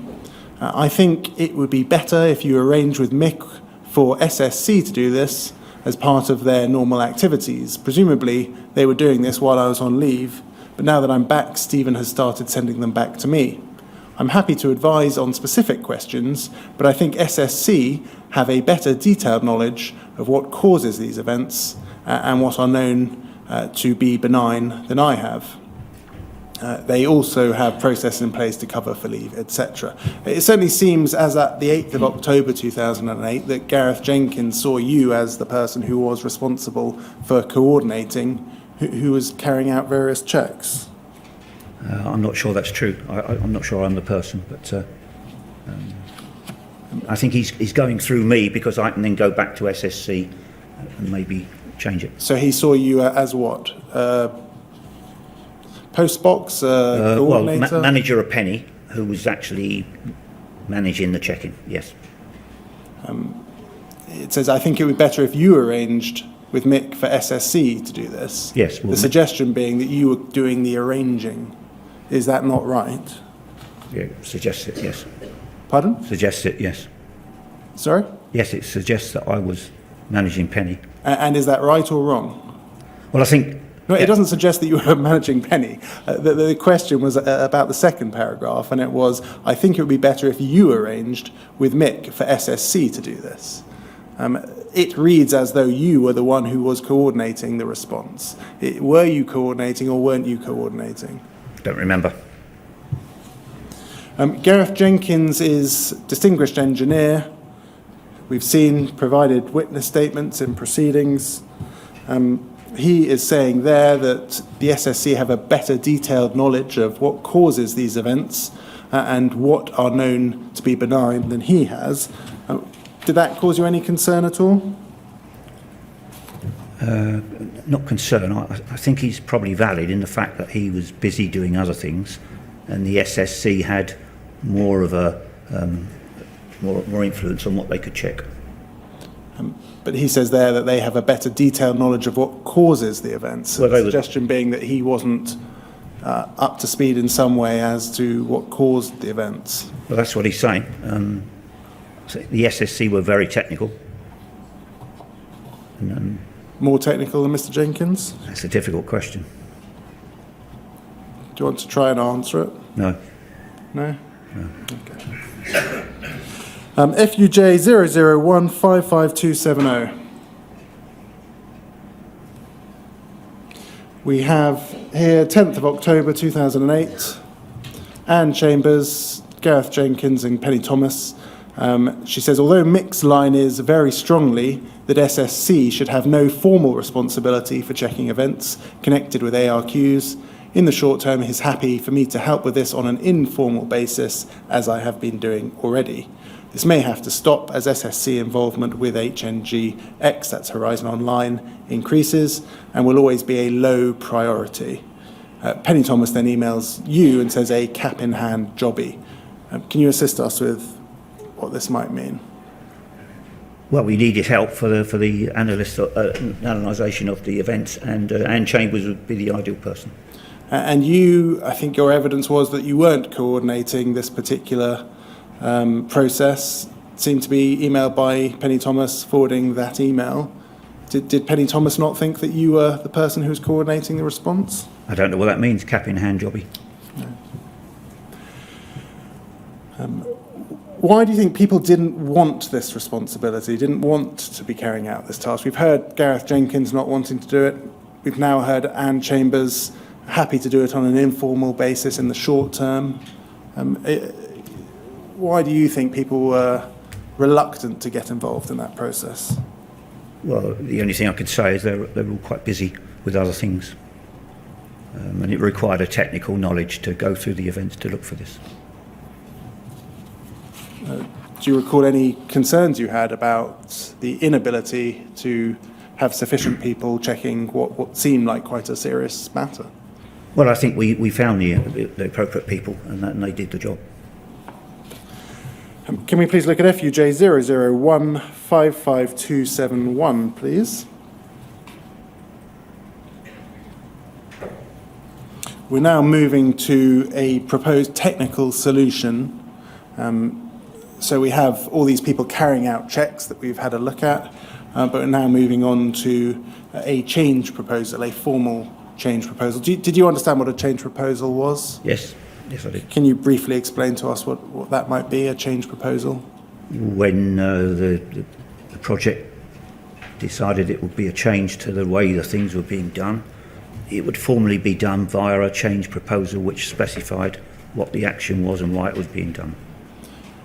We have the email from Alan Holmes to yourself and others. Gents, as discussed last week, I've put the attached together as a proposed Horizon Online change proposal to handle the processing of counter events within audit. Any initial comments? Do you recall that the plan was for Horizon Online to automate the process that was being undertaken? In time, yes. Yes. Yes.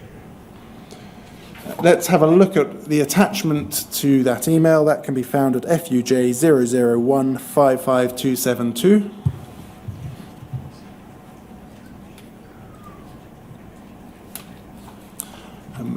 We see there HNGX, that's Horizon Online change proposal. Date raised the 13th of October 2008. And it has you named there as the change owner. Is that correct? I think it was, because I was the manager in the particular sort of work. I mean, that's quite a responsibility, isn't it? I think it's default because it was a security thing. So is your evidence that you were or weren't significantly involved in this change proposal? Significantly involved insofar as I knew what was going on and I bought into it, yes. How high up within the company would this proposal have been seen? Would depend on what the change proposal was, how important it was. So you, as the change owner here, would you have raised it with people who managed you? Yes, my manager would have been involved, yes. So who would you have raised it with?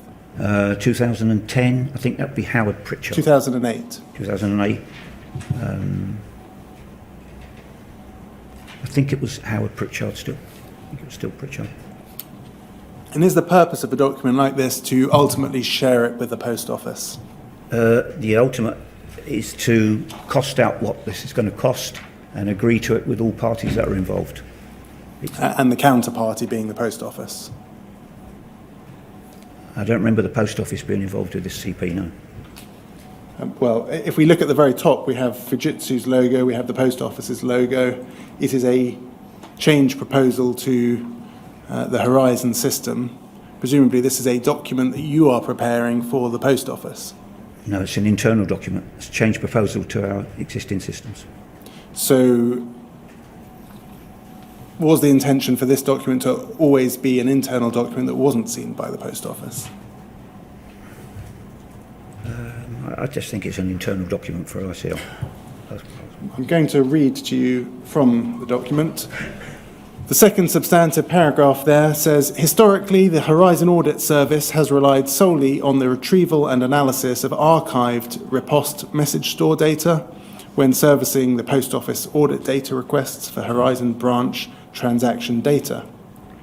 A recent issue, and that refers to the peak incident log that we have seen this morning, has identified a deficiency in this approach. In certain failure scenarios, it is possible that the Horizon counter may write an inconsistent set of messages to the local message store. This casts doubt over the overall integrity of the resulting transaction data. Thank you. If we could have a look at the paragraph below that. It says about halfway through that paragraph, it says a tactical solution has been incorporated into the Horizon audit retrieval process to provide a short-term remedy to this problem. For every branch riposte data retrieval, the archived events generated by counters at the branch are also analysed to identify any possible occurrences of problems which might adversely affect the integrity of the transaction data. So having identified the problem, the process that was being undertaken prior to the change was a manual solution that, as it explains there, remedies the problem. Checking the events, yes. Checking the events. Yes. Could we please have a look below that? Thank you very much. It then highlights deficiencies with the current solution. It says it is a largely manual process which is error-prone and time-consuming.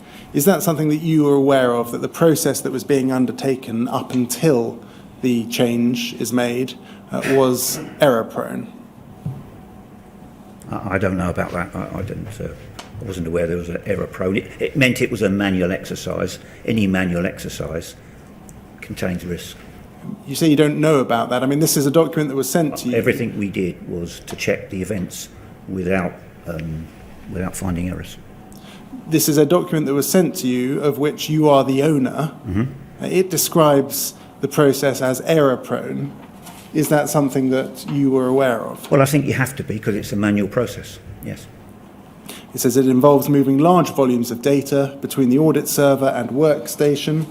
I think we've seen that in itself carries risks, because it's taking something from a server to a workstation.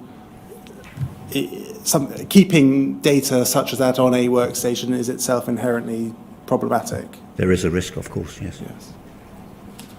It requires local and insecure storage of event audit data, invalidating certain statements made within the current witness statement. Again, something you would have been aware of? Yes. That the process invalidated certain statements that had been made in witness statements. It has no DR mechanism in the event of DR, and gives a reference there. Are you able to assist us with that, or is that too technical? That's the disaster recovery mechanism with the disaster recovery site at Lewis. Could we please go over the page?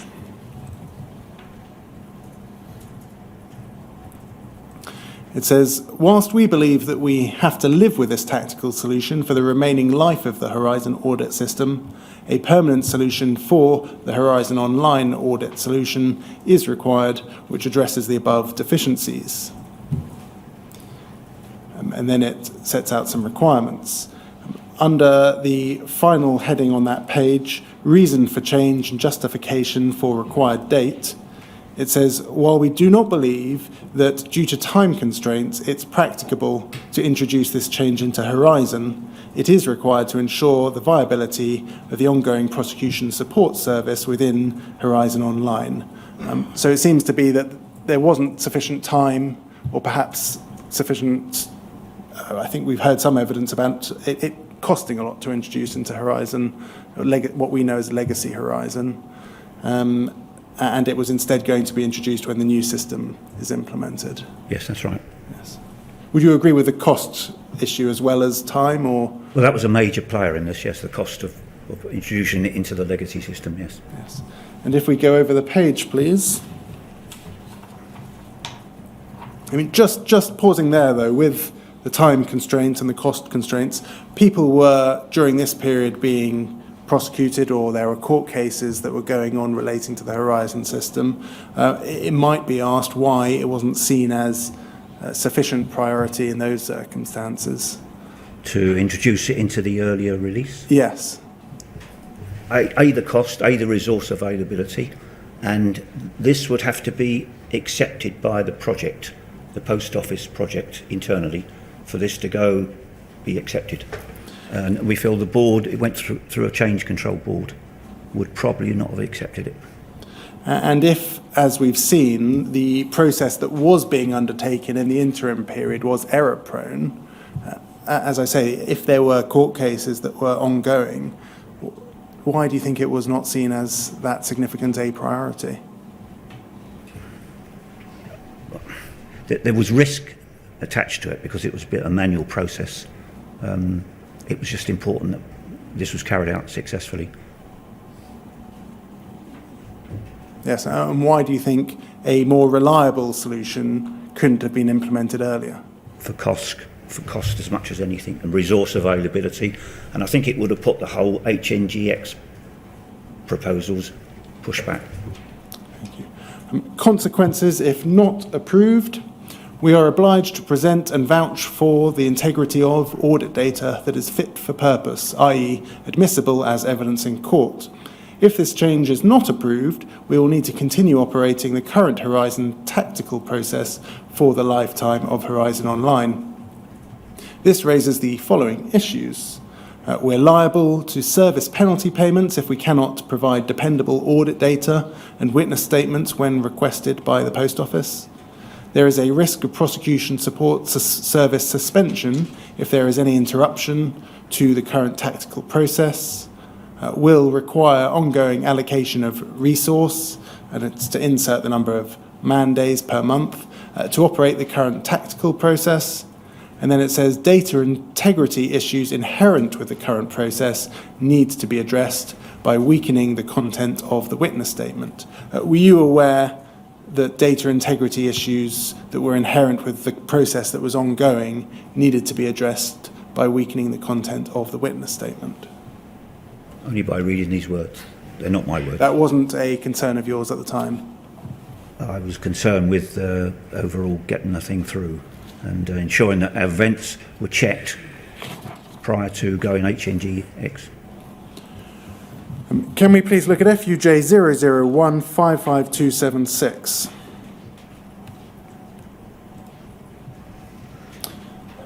Thank you. If we look at the bottom email, there seems to have been a meeting on the 15th of October, and it says this is follow-up to today's meeting, minutes of which are roughly below. So it provides the minutes of the meeting of the 15th of October from somebody called Steve Evans. Who was Steve Evans? I think he was a technical person from SSC. And he says there, towards the bottom, he says, however, the real cost of this development, or rather of not doing it, is the potential for mistakes, especially by a new resource without the experience of SM, to be made in a manual process which uses data so far abstracted from the original source, which is the proposed new wording for the CP. If we scroll up, please. Up. Thank you.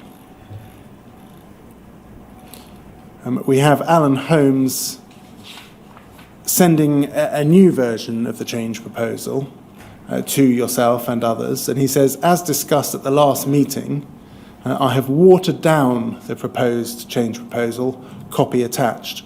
Are you able to assist us with what was meant by watered down? I don't recall.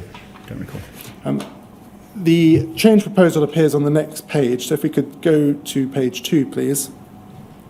This is the version that he described as watered down. Could I ask for it to be brought up side by side with the earlier version, which is FUJ 001-55272?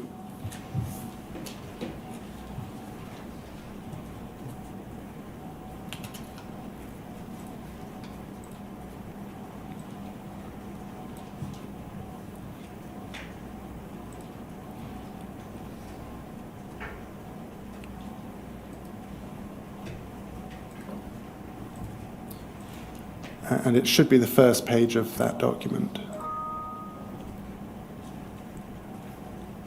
55272. Thank you very much. So that's the earlier version on the right-hand side and the watered-down version on the left-hand side. We see there at the bottom, on the left-hand side, it now says the current Horizon tactical solution is a largely manual process, the operation of which is reliant on a few key individuals, whilst we believe that we will have to live with a tactical solution for the remaining life of the Horizon audit system, a permanent solution for the Horizon Online audit solution is required.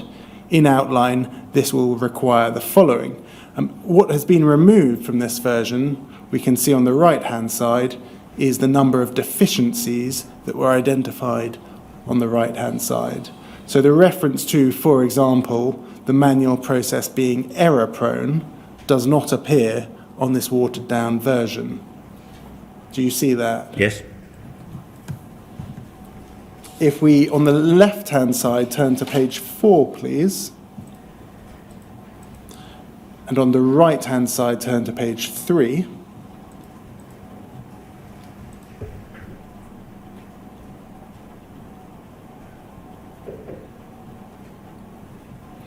We have there consequences if not approved.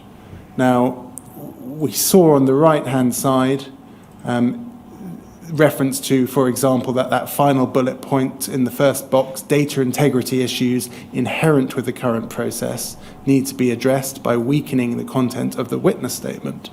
That no longer is included in the watered-down version on the left-hand side. It says, instead, we are obliged to present and vouch for the integrity of audit data that is fit for purpose, i.e. admissible as evidence in court. If this change is not approved, we will need to continue operating the current Horizon tactical process for the lifetime of HNGX. So data integrity issues inherent with the current process no longer appears. Do you recall discussion at this meeting about watering down that version on the right-hand side? No, that's the design authority that's decided to do that. When you say that that's a design authority, what do you mean by that? Alan Holmes. Alan Holmes. This So we is- saw on the front, if we stick with the left-hand side perhaps, and look at page 2 on the left-hand side, the one on the right-hand side can come away.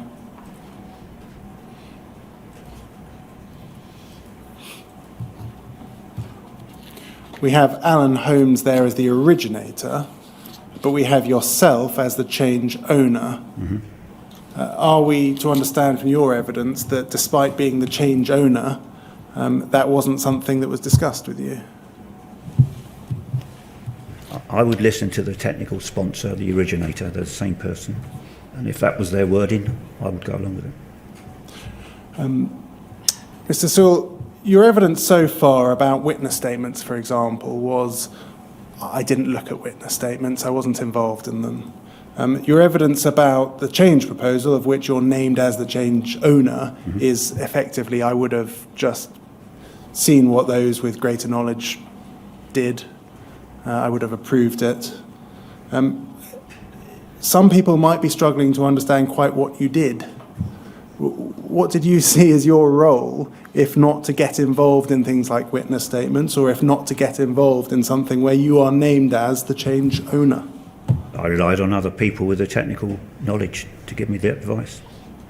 You may have relied on other people, but don't you think as manager of your team, the team that was assisting with the prosecution of sub-postmaster, do you not think that you should have been more involved in the detail? I'm the change owner here, I'm not the originator of this CP. Change owner by default because I was in the security team, and it's a security change proposal. If we look at the covering email, so that's on page 1, there are very few people who are involved in this. There is a meeting after meeting taking place about this issue. You're named there as a senior individual, as a recipient from Mr. Holmes, circulating a document that was discussed at the last meeting. Do you not think that you should have played more of a role in this significant issue? I played a role in the issue. Do you not think that you should have got down into the detail of what was going on, given your team's role with regard to the prosecution of sub-postmasters? My detailed knowledge was limited, so I couldn't get any more involved than I did. But you had seen documents that relate to concerns about the integrity of the data. Should you not have been more concerned? I would always listen to the technical authority to advise me. You may have always listened to people, but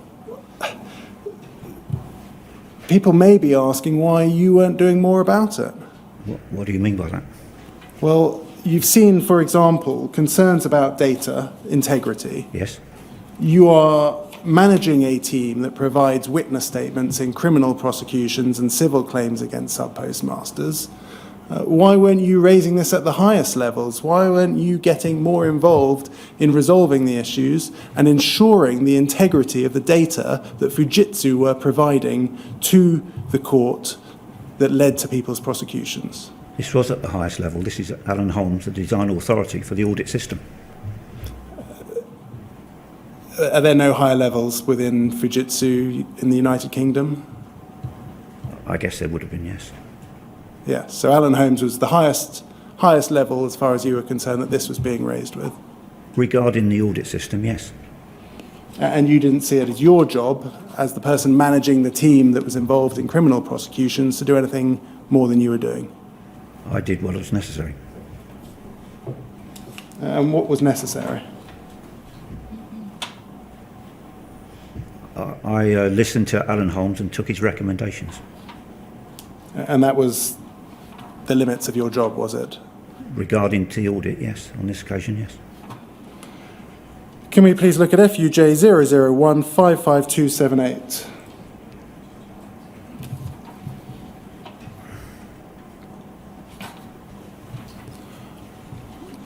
"24th of October 2008.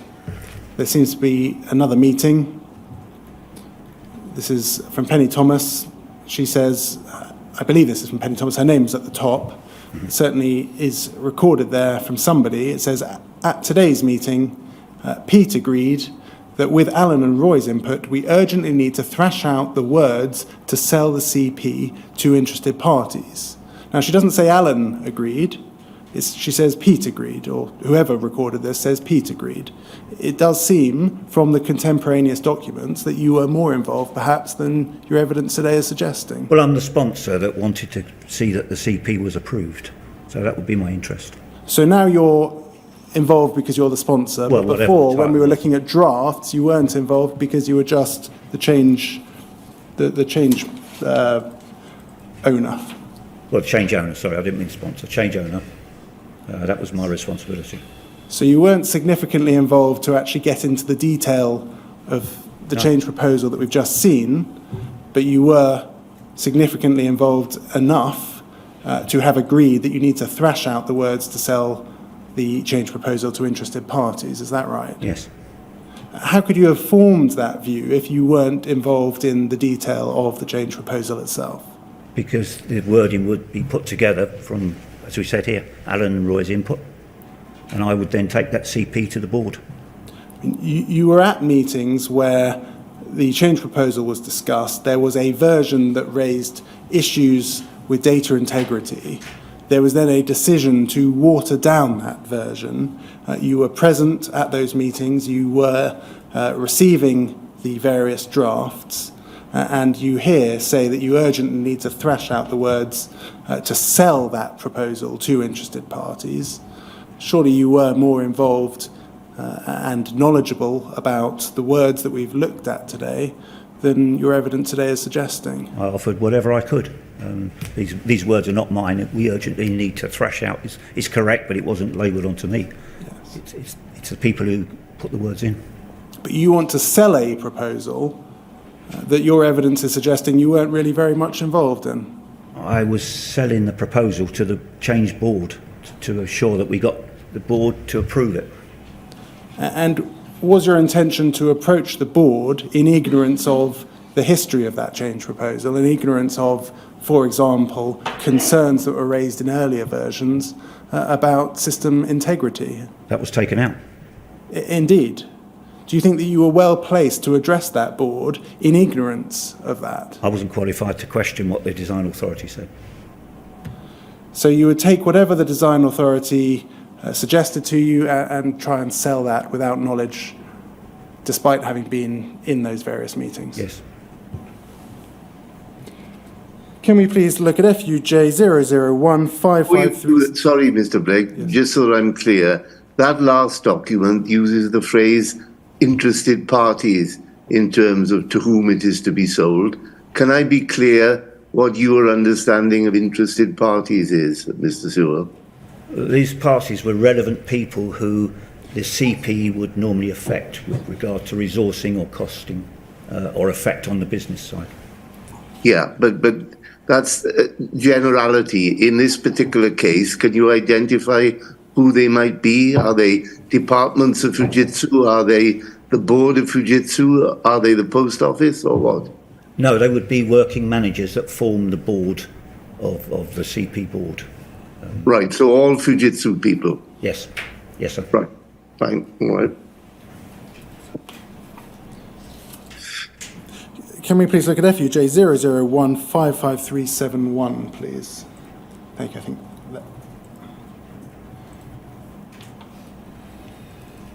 Thank you very much. We have there from Penny Thomas, 26th of November 2008. She says, attached my précis with Alan's comments plus a standard ARQ form. If we turn over the page, it is a document that we have looked at, although we haven't looked at it with the various comments in it. Just to be clear, you are named on the first page as a required attendee of this meeting on the 26th of November 2008. Could we please look at that first section, the audit system and ARQ service? There is a reference there in the second bullet point. It just says as follows. It says the completeness of data extracts provided is assumed and witness statements state as much. And there's a comment there from Mr. Holmes. He says, it is more than assumed, or at least so we thought. The riposte sequence numbers are checked for gaps, and from this we assert that the extract shows a true and complete representation of what happened at branch. If we scroll down, please, under problem, if we look at the fourth bullet point, it says, the statements currently asserted in witness statement cannot be guaranteed in all cases, even after this change proposal. It says, see example on last page. The words example on, and we'll see the words reliably, are added in this document. But this change proposal seeks to strengthen the process and allow us to reliably identify where the assertion can or cannot be made. So it was known at this stage, it seems, that there were concerns about not just a particular paragraph in a witness statement, but in witness statements plural, because the words changed there are the words example on. Do you see that? Yes. Wasn't that a serious issue then, that if the witness statements currently couldn't be guaranteed? The accuracy of those witness statements couldn't be guaranteed? I don't remember. I mean, we've seen you tasked earlier with reviewing things such as witness statements. I think your evidence was you were named, but it was people underneath you. That is correct. But as the named individual who was responsible for reviewing historic or previous witness statements, does that not cause you some concern at the time? I didn't review any witness statements. You were named as being responsible for the review of witness statements. As somebody who was named as responsible for the review of witness statements, does that cause you, or did that cause you any concern? At the time, I don't remember it. Does that cause you concern now? It's too long ago for me to remember. I don't remember. I didn't ask you to remember, but the fact that there were witness statements that had been used that couldn't be guaranteed, does that cause you some concern? Today, yes, it sounds alarming. If we go over, please, to page 4, there's the attachment of the standard witness statement.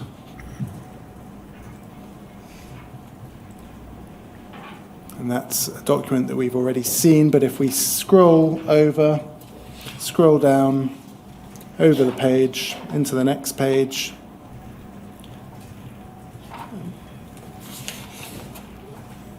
if we keep on going, please.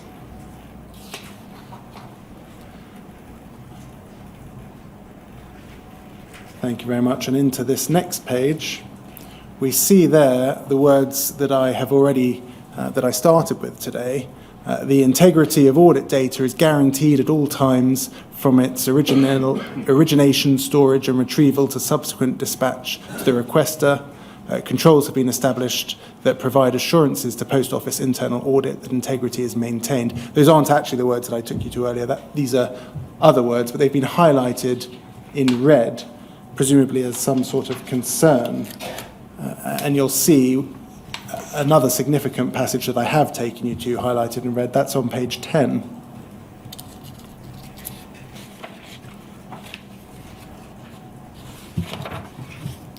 And those are the words, "There is no reason to believe that the information in this statement is inaccurate because of the improper use of the computer.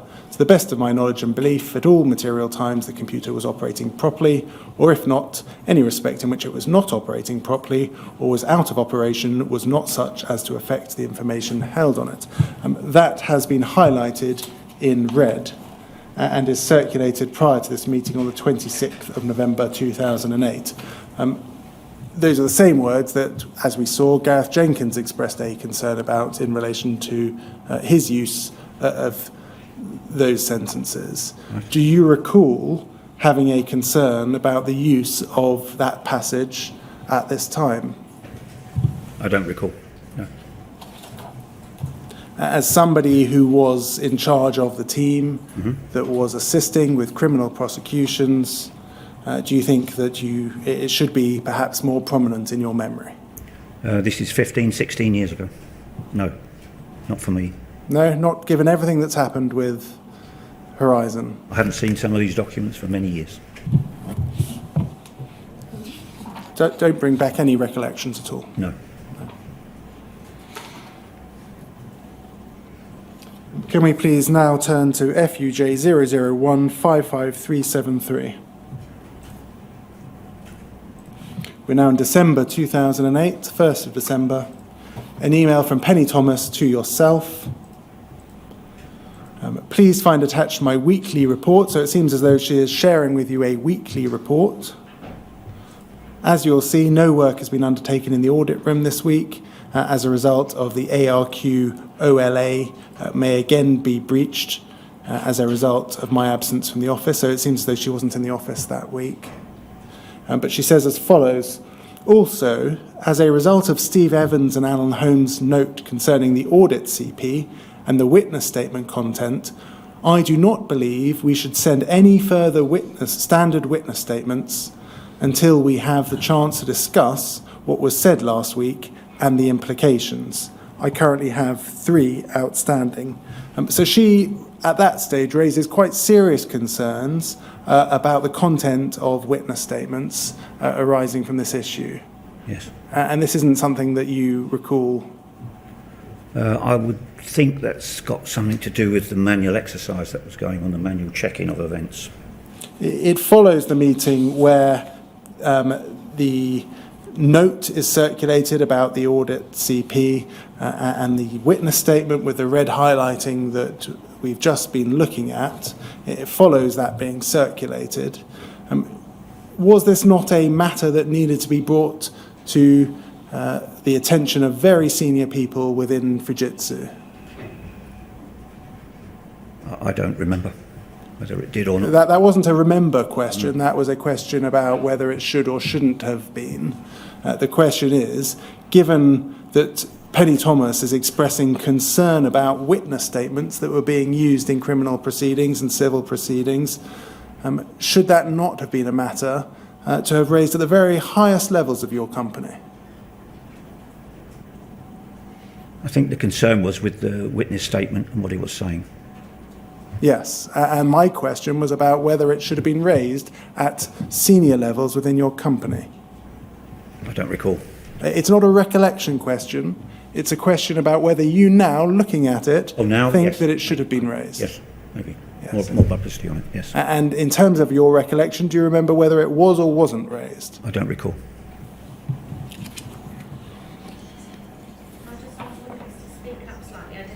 Yes. You're being asked by the stenographer just to speak up slightly, Sorry. please. Sorry. If you could just repeat. I think he said, I do not recall.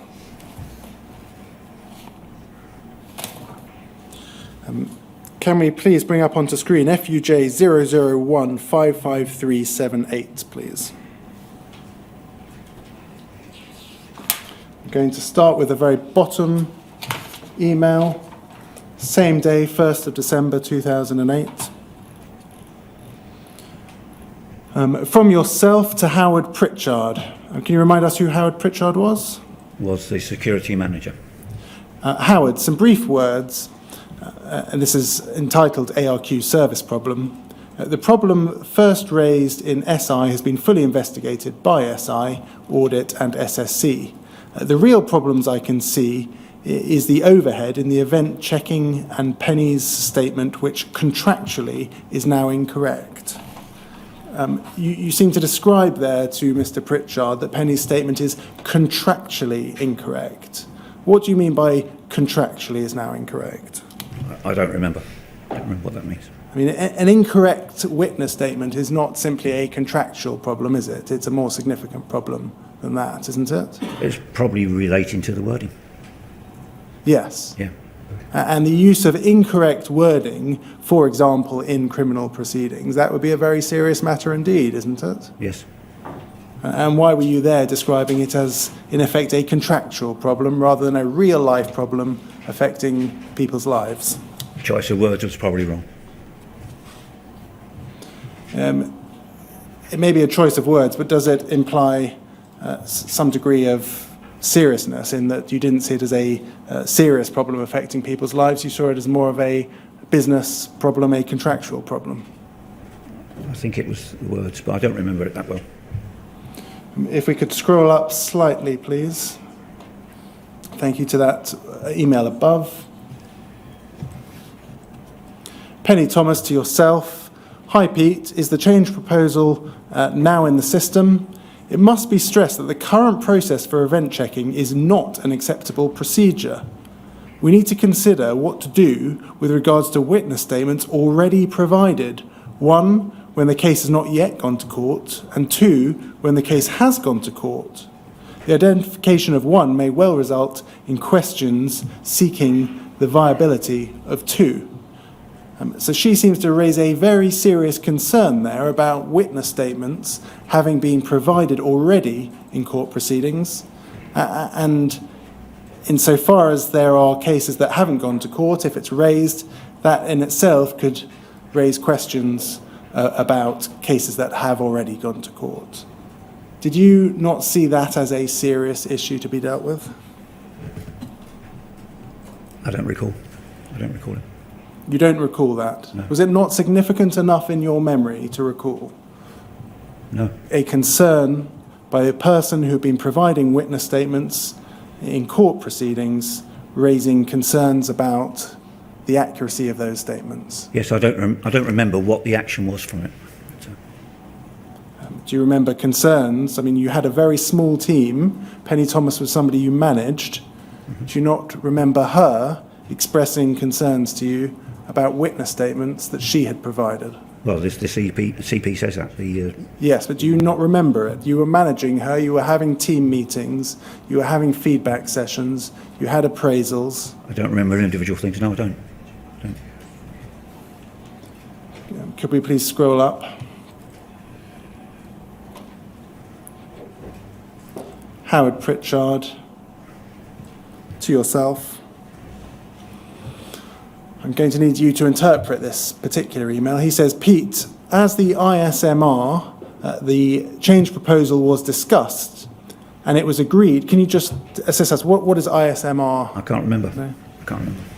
Was discussed, and it was agreed that the content will need to be rewritten as there are possible conflict, ... i.e. potential ... This will be rejected by the board. Please rewrite the change proposal, and if required, speak to Hillary to get further wording so that it can be accepted as soon. Can you please assist us with the language that is being used here? There seems to be some issue that he won't perhaps commit to writing. I don't know. The content will need to be rewritten as there are possible conflict, i.e. potential what? I don't know. Did you email him back and say, what are those dots? What do you mean by that? He seems to assume that you know what he would be talking about there. Well, I don't. Was there something so bad that was unspeakable that couldn't be put into writing? Not that I was aware of, no. Can we please now look at FUJ 001555385?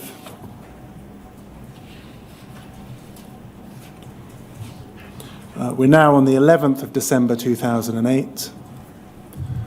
An email from Penny Thomas. You are a recipient of this email.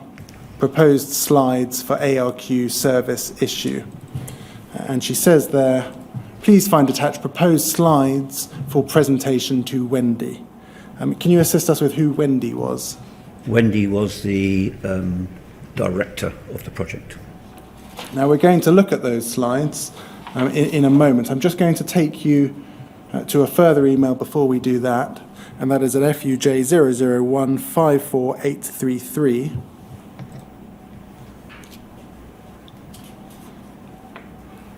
Thank you. So those slides, the original slides having been circulated on the 11th of December, by the 15th they had been altered slightly. This email you're included as well. Yes. Now, it's a little difficult to read this email because there are words that Penny Thomas has quoted from Graham Allen's email below, and there is her response to those questions. So starting with that first substantive paragraph, Graham Allen says, do we need to add the last point on slide 2, that although we know of no instance where we will not get an error, which will indicate incompleteness, we cannot guarantee this. And her response is, Tivoli event data is known to be incomplete, viz. Turn off TECs during event storms, gaps in the event sequences generated by OMDB. There are occasional corrupt records within the event audit tracks. He also asks, do we need to add something about if we find a gap, we do not know what to do about this? If we do say this, we'll need to say that we're doing what we're doing to progress a solution to this, or what the options are to tell the post office that we can't provide data. And she says added to slide 5, and we'll come to look at slide 5, or the new slide 5. And then he comments on slide 3, I think the second point should say prone to human error. I'm presuming if we automated this, the error indicated in this point would be removed. And she says, it's not just human error, the process is not secure. But yes, that's my belief. Partially automating will remove this point. Slide 3, why does the change proposal not suggest full automation, or does it automate as much as possible, in which case it should probably be worded like that. And she says we cannot fully automate, we'll always need someone to check unfiltered errors. And then she attaches the amended presentation, says please let me know if I haven't fully covered your comments or if any others have been identified. And I'd like to take you to the presentation.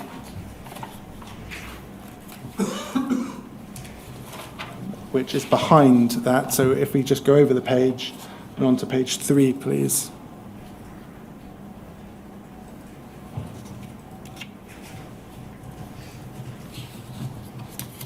So there is a PowerPoint presentation. If we scroll up, please. It's prosecution support, urgent issue. Do you recall this PowerPoint presentation? Yes, I think so. Yes. You recall that there was going to be this meeting with Wendy and that this was a presentation to be made to her? Yes, I'm not sure I was at the meeting, but yes.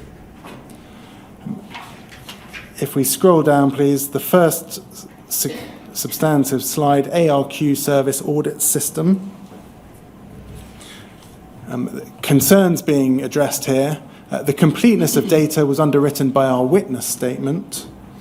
Counter problems, peak, and it's a reference to that peak that we looked at. The fact that EPOS code is not resilient to errors is endemic. Mm-hmm.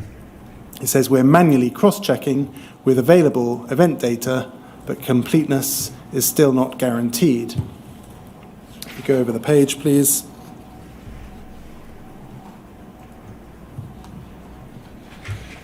Manual and proposed process. Manual process is onerous and must be reviewed. It's error-prone, so we again see that phrase that was ultimately taken out of the change proposal. Yes. It's error-prone and time-consuming. It involves moving large volumes of data between the audit server and workstation. It requires local and insecure storage of event audit data, invalidating certain statements made within the current witness statement. If we go over the page, please. Immediate issue, witness statements and court attendance. A current standard witness statement is now incorrect. We guarantee completeness and integrity in that. Is your understanding of that, that in the pro forma witness statement that we've seen quite a lot of, Fujitsu or the author guarantees completeness and integrity of the data? Yes. Yes. Over the page, please. Associated issues. Historic and current data has proven to be incomplete. Ramifications of historical data provisions. Fujitsu reputation.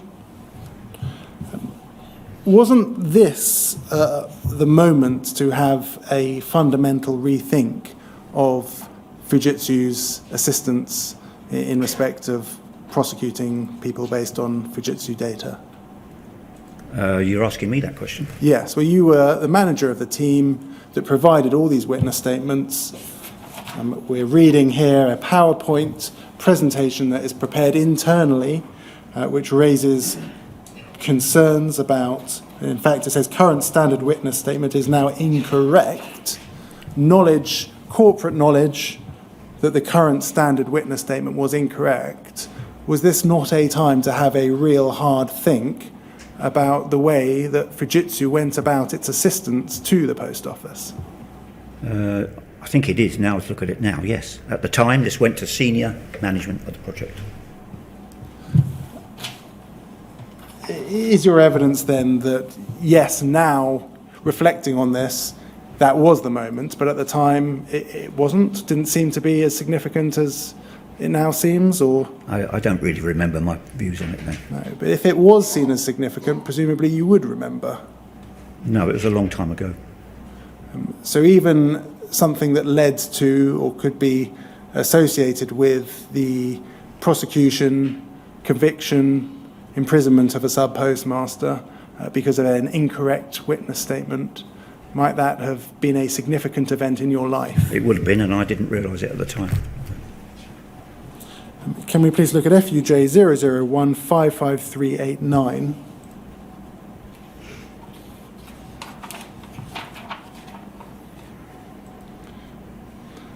This is an email from Penny Thomas to you and others. She says, Anne's comments need to be part of our discussion tomorrow. And that's comments of Anne Chambers. And if we scroll down, we can see subject, new witness statement request support. And Anne Chambers has provided some comments to Penny Thomas and to Gareth Jenkins, which are forwarded to you and others. She says as follows. She says, when such long periods are covered, especially at branches with many counters, there are almost certainly going to be some events which look alarming, but are, as far as I'm concerned, not particularly unusual over the estate as a whole. We wouldn't normally investigate them unless there were some grounds for thinking they had caused a problem, maybe because the postmaster queried something or something showed up on the reconciliation stream. Just pausing there, knowing that there was an issue that wouldn't be recognised by the sub-postmaster because there wasn't an error message coming up on their screen. Do you think that it is sufficient to rely on the postmaster to have identified a problem? Not necessarily, if he didn't know about it. Yes. And she continues to say, trying to justify and assess them so long afterwards without knowing what the problem was is not feasible. While I'm happy to help out with this in the short term, I think I'm being pulled much further into this than I should be. So someone's going to have to work out what security's approach to this is. In the meantime, perhaps we should just continue to check the lock events, since those are the ones which need to have been proved to be associated with a financial problem in a handful of cases. Were you aware of concerns on the part of Anne Chambers in respect of what was being asked of her? I wasn't aware of this email, no. No. I mean, it was sent to you if we look at the top.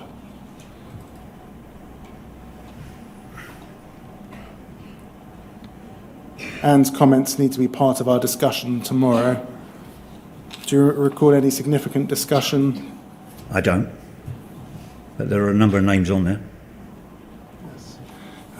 Can we look at FUJ 001-55398?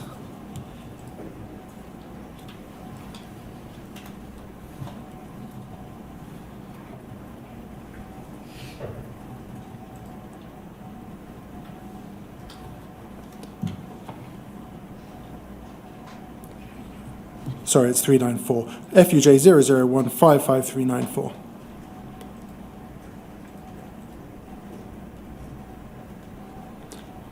And it's the first page.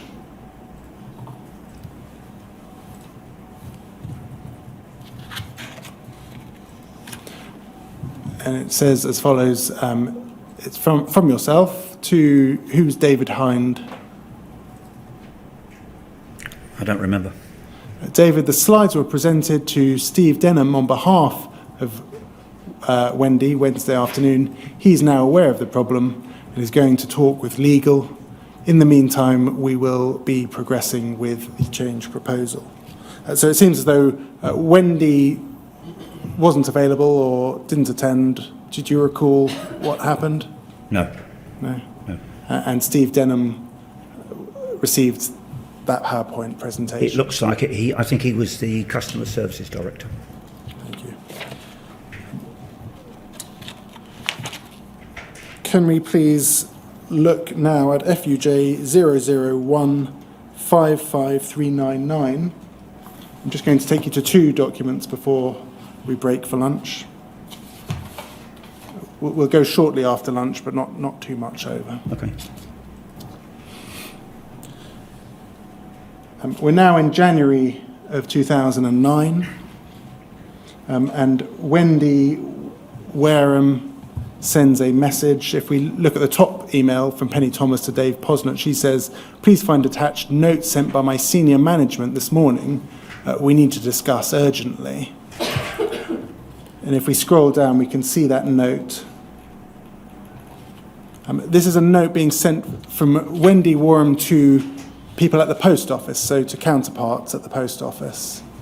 Are you aware of any of those names at all? Yes. Yes. Penny Thomas appears to be concerned by the contents of this. She says as follows, Sue, I have left you a voicemail as I need to update you on a recent issue that has occurred and been resolved, but does have some short-term impacts. In summary, the issue is as follows.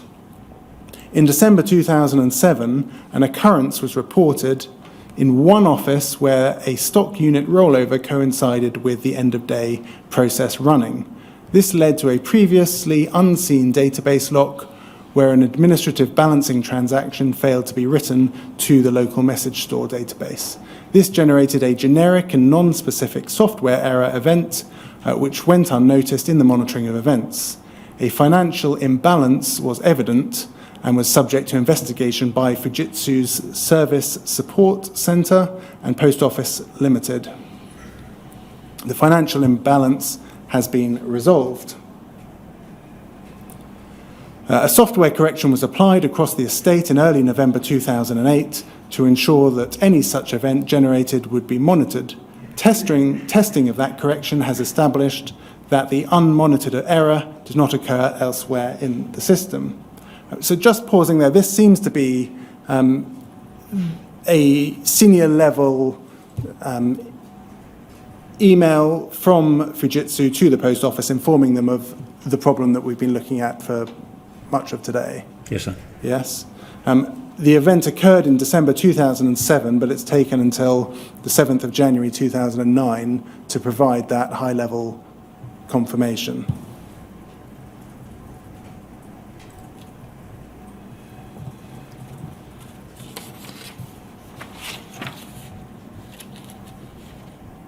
Do you agree with that? Yes. Yes. Yes. Impact, we need to work with the Post Office to recheck the ARQs and reconfirm the data integrity during the period of May 2007 to November 2008. Penny will do this.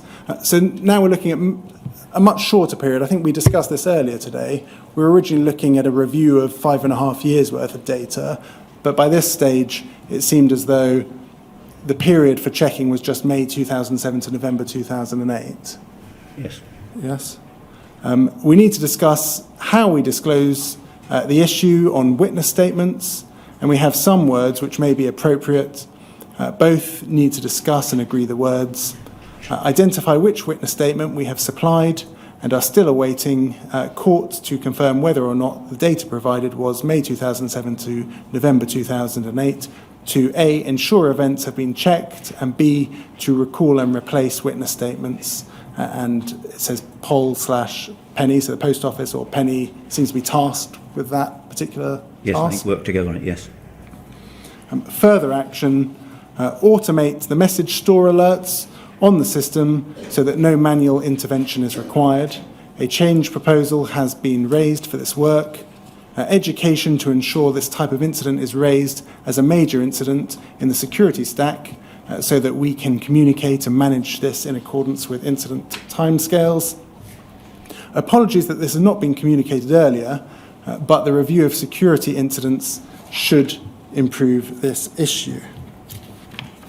And the impression that's given by this email is very much that it was a once-off incident from 2007. Would you agree with that? I would, yes. Yes. There's no mention of, for example, Gerald Barnes's concerns we saw in that peak of wider problems with the coding, for example. Yeah, I don't understand Gerald Barnes' level of detail. No, but there is no mention in this notification of wider concerns of issues that may affect sub-postmasters without the sub-postmasters realising, for example. Yeah, I don't really know. I think Wendy's talking about this particular issue. Focusing on the 2007 incident, Yes, sir. there's no mention of the kinds of wider concerns that we have been discussing today. Not in this, no. No. Why did Fujitsu hang on to it from 2007 to 2009 before having this high-level discussion with the Post Office? I think there was a fair period of time when nobody actually knew what the problem was, and it took a fair bit of investigation to find it. And was it standard for Fujitsu to wait until they had worked out and come up with a solution to notify the Post Office rather than keeping the Post Office abreast of what was going on throughout? In this case, yes, this is what happened. Did you personally see it as important to protect the name of Fujitsu? Not really. I think it was more concerned to find out what the problem was. But your general approach to your work, did you see it as important to your work to protect the name of Fujitsu? To protect the ARQ service. Not protect Fujitsu's overall reputation? I think it was more to find out what the problem was with the ARQ. But my question is, did you see it as important to your work to protect the name of Fujitsu? I guess I did, but not purposely. Not? Not purposely trying to protect Fujitsu's name. What do you mean by that? I was really concerned with finding out where the error was and what it was and how we correct it. So it would be unfair to describe you as somebody who saw protecting Fujitsu as important, an important part of their job. We all protect our own companies, yes. One final document before the break. If we go to FUJ 001 54750, we're going back in time now to 2006, but this is an email from yourself to Andy Dunks, Yep. And it relates to the Lee Castleton trial. That's Yep. a case that we've seen a lot of in this inquiry. see you in court then. Fetters Lane is where they used to hang people out to dry. I don't suppose that type of thing happens anymore, though. That Castleton is a nasty chap and will be out to rubbish the Fujitsu name. It's up to you to maintain absolute strength and integrity, no matter what the prosecution will throw at you. We will be behind you, hoping you come through unscathed. Bless you. Is that typical of your approach to the work that you were doing? No. No. I don't know why that was written. Does that help explain some of the work that I don't know why we've it's seen written. today? Don't know why it was written. I don't remember writing it, but obviously I did. But certainly don't understand it. So might that be an appropriate moment to break for lunch? I don't have that many questions. I would say 10 minutes, 10, 15 minutes. There will be some questions from core participants. The next witness won't be longer than 1 hour, I'm told, so we will finish comfortably today. All right, very good. So we'll begin again at, what, 2 o'clock? 2 o'clock. Yeah, fine. Thank you very much.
Sir, can you see and hear me? Yes, I can, thank you. Thank you very much. Can we start this afternoon with FUJ 001555400? Thank you very much. Mr. Sewell, before the break, we were looking at the minutes of a meeting. I'm just going to turn back to those in my own bundle. So we were looking at, an email that was sent from Wendy Warham to the post office on the 7th of January 2009. Yes. We're now on the 8th of January 2009. And if we look at the bottom, it's an email from Penny Thomas to Wendy Warham and Steve Denham. You're copied in, and it says, please see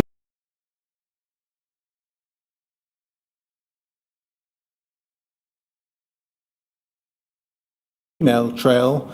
The post office clearly don't want the specific details of this incident included in the witness statement. I will hold off providing the 4 outstanding statements until our review is complete. And then behind that we can see the discussion that has taken place. Perhaps we can start at the bottom of page 2 into page 3, please. Thank you. So we have an email at the very bottom from Rob, and that says, pardon? The other way around, isn't it? Yes, if we scroll down, there it's to Rob Wilson from Dave Posnett. Yeah, okay. He says, in relation to the standard witness statement Fujitsu provide, number 1, the following addition has been inserted. The addition seems okay, it's just another check that Fujitsu conduct to ensure the security incident doesn't occur again. And then it quotes the proposed addition to the witness statement that simply says Windows events generated by the counters within the branch / time frame in question are checked to ensure the counters were functioning correctly. And then it says as follows, the following additional paragraphs have been inserted. I personally do not see the need for these if there are no problems identified with the data relating to the case in question. Why inform anyone about a problem we've had within the network, but possibly only at one branch, if it bears no relation or relevance? And the proposed passages for insertion in the witness statement read as follows. They were to say, in December 2007, an occurrence was reported in one office where a stock unit rollover coincided with the end-of-day process running. This led to a previously unseen database lock where an administrative balancing transaction failed to be written to the local message store database. This generated a generic and non-specific software error event which went unnoticed in the monitoring of events. A financial imbalance was evident and was subject to investigation by Fujitsu's Service Support Centre and Post Office Limited. The financial imbalance has been resolved. A software correction was applied across the estate in early November 2008 to ensure that any such event generated would be monitored. Testing of the correction has established that the unmonitored error does not occur elsewhere in the system. So that was the proposed form of words in the statement, which Mr. Posnett is saying he doesn't consider the need for. Is that your reading of, yes. Of that? Yes, sir. And it continues, Fujitsu have 4 statements outstanding, and I'll be grateful if you could consider the above, i.e., should they include the above statements from now on? Happy to discuss if need be. And the response is on the previous page from Rob Wilson, the head of criminal law at the post office. He says, Dave, thanks for both of your emails. So far as the addition is concerned, my view is that if we're sure that there are no incidents and there's nothing undermining that we need to be flagged up to the defence, the incident will have no relevance to our cases and as such could only lead to fishing expeditions if we added anything into the standard statement. If we look above, we have the email from Dave Posnett to Penny Thomas.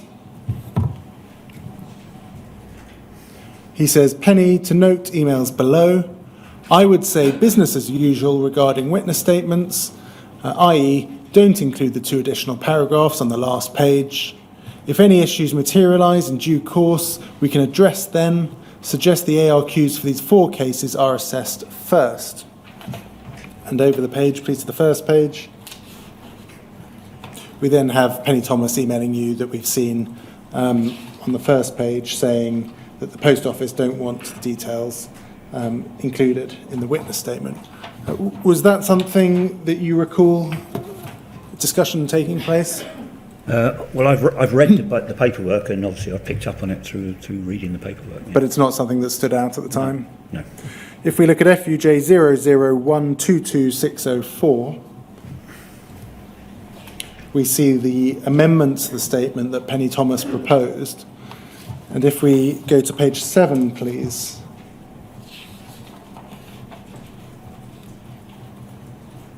We can see that that's the form of words that she was proposing that generated that email chain that we've just been looking at.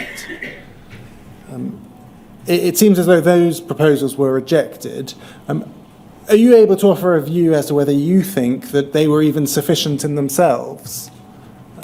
In other words, referring only to the December 2007 occurrence rather than the wider issues that we were discussing this morning? I don't know, really. They're relevant to the Post Office. They issued that statement, and the legal people absorbed it and said they're okay with it. But as somebody who was managing Penny Thomas, the author of this statement, we know that that wasn't included, but even if it were included, do you think that that would have adequately addressed all of the problems that we've been discussing today? I don't know. The wider issues with, for example, sub-postmasters not being aware of a potential problem that causes an imbalance. Well, that particular problem was resolved. Yes, but do you think the potential for that to occur and the underlying code issues, for example, do you think that those should have been brought to people's attention, defendants in criminal proceedings? Then or now? Do you think now they should have? Maybe, yes. Yes. And reflecting on that, do you think that even this proposed changed form of words would have been sufficient to have reflected those wider issues? I don't know. I think it's. I really didn't have an opinion at the time. I was happy to go with the flow that was generally released.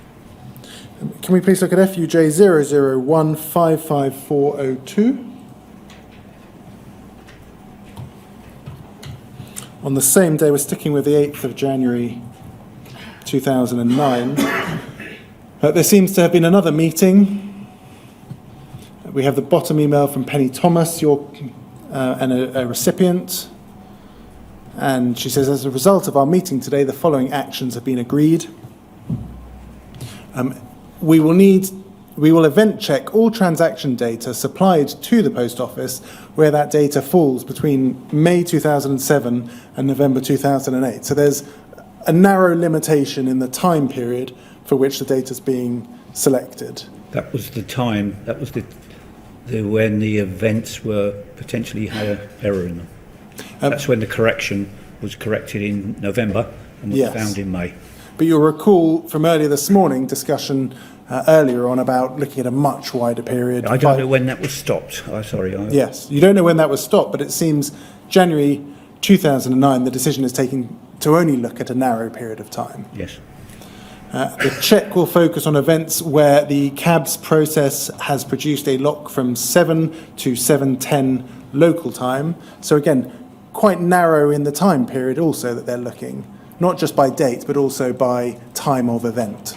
It might have been because that was when the end of day process was run. Absolutely. So it was only looking at that end of day process rather than any other triggers for that event Yes. or potential triggers. Looks like it, yes.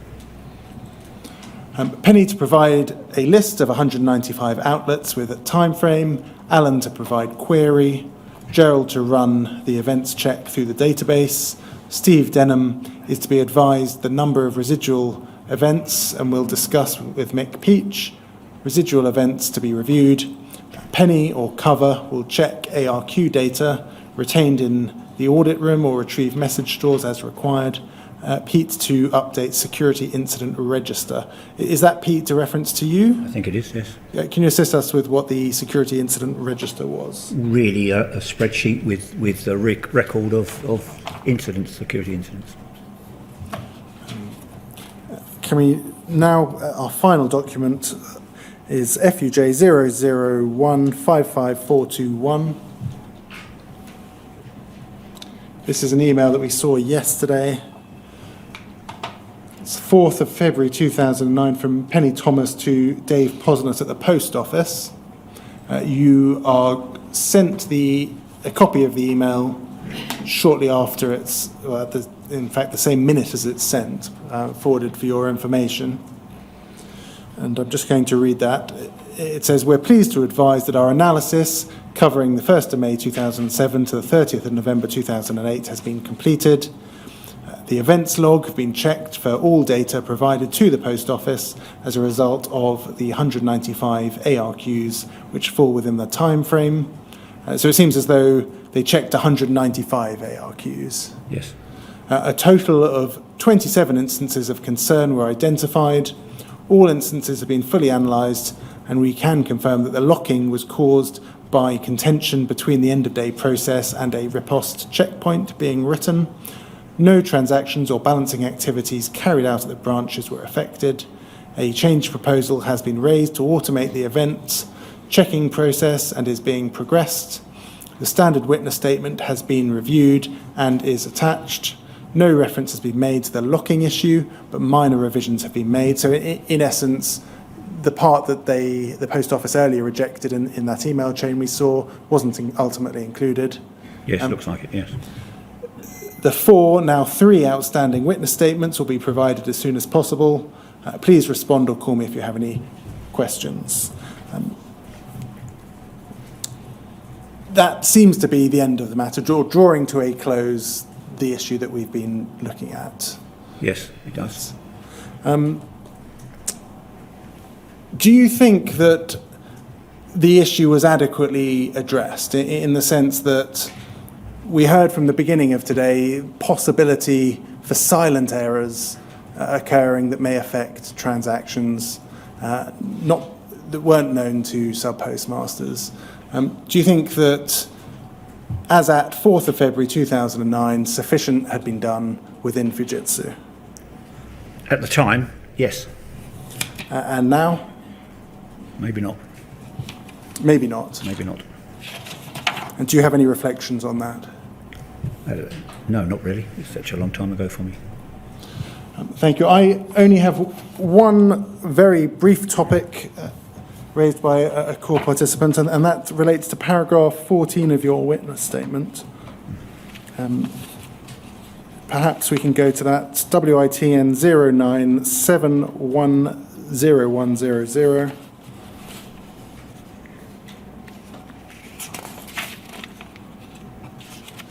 It's paragraph 14, page 5.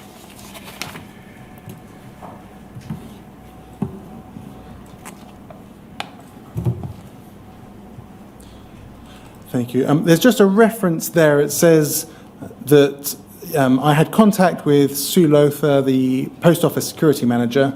I had detailed knowledge of the Horizon project, including the relevant people, their roles, and when to find information, and so would attend security meetings between managers, Bill Mitchell, later Brian Pinder, in the post office account security team and it says POL security team on a monthly basis to provide support. Are you able to assist us? Was that the post office security team or was it the post office investigations team? It was the post office security team. And who do you recall attending those meetings? Sue Lowther. She was the post office manager, security manager. I can't remember anyone else. Okay. Thank you very much, Mr. Sewell.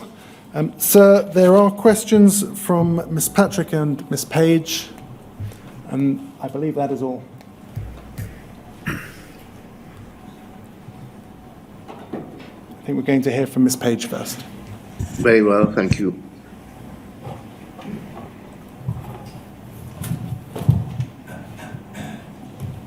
Mr. Sewell, I understand from your evidence earlier, and correct me if I'm wrong, that you say you were not aware that sub-postmasters were saying that Horizon was causing balancing problems. I was not aware. Can we go, please, to poll 0011-8221. It's a long document, and if we could go to page 220, please.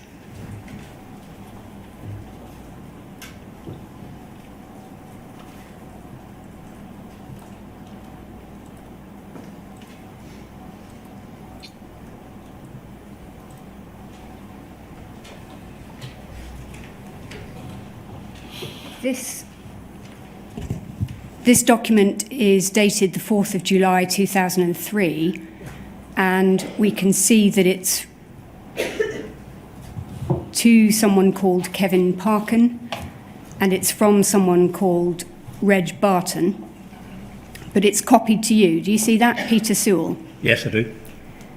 This relates to the case of Cleveley's, which this inquiry has heard a bit about. And it says, I understand from Denise that Paul have been raising some questions about Cleveley's SPSO, where I understand that the postmaster is in possession of 2 sets of Horizon equipment dating back since 2001, which she maintains were responsible for poor balancing. And if we go down a little bit, it says in the paragraph which begins I have, which is towards the bottom of the screen, I have copied this to Peter Sewell, our security manager, for his awareness. Now, that tells us that right from 2003, you were aware of sub-postmasters saying that Horizon equipment was responsible for problems with balancing. That was 2003. Well, that was just at the start, wasn't it? And it carried on from there, didn't it? I wasn't security manager either, 2003. Well, it's being sent to you as security manager. Whether or not that was your correct title at that time, you were being put on notice, were you not, that a sub-postmaster was complaining that Horizon equipment was causing misbalancing? Well, I can read it, and it says that, yes. But I don't remember it, so it's too long ago. Thank you. That document can come down. The Castleton email that was put on screen just before lunch. Let's consider a different aspect of it, please. You've been at pains to tell us that you were not involved in the technical detail of what your team did, and instead you wished us to focus on the fact that you were their manager. Right. Team meetings, appraisals, that kind of thing. Yes. Now, providing witness statements was part of their job, wasn't it? And you knew that. Yes. And therefore, giving evidence in court proceedings would potentially be part of their job, would it not? Yes, when necessary, yes. And so it might be more rare and a more difficult part of their job, but still something anticipated, expected, something you knew you would have to be responsible for managing them to do. I guess so. I'm not sure I was that committed to it, but I knew what they were doing. I knew where they were going. All right. Well, let's have a look at the email chain again. FUJ 0015 4750.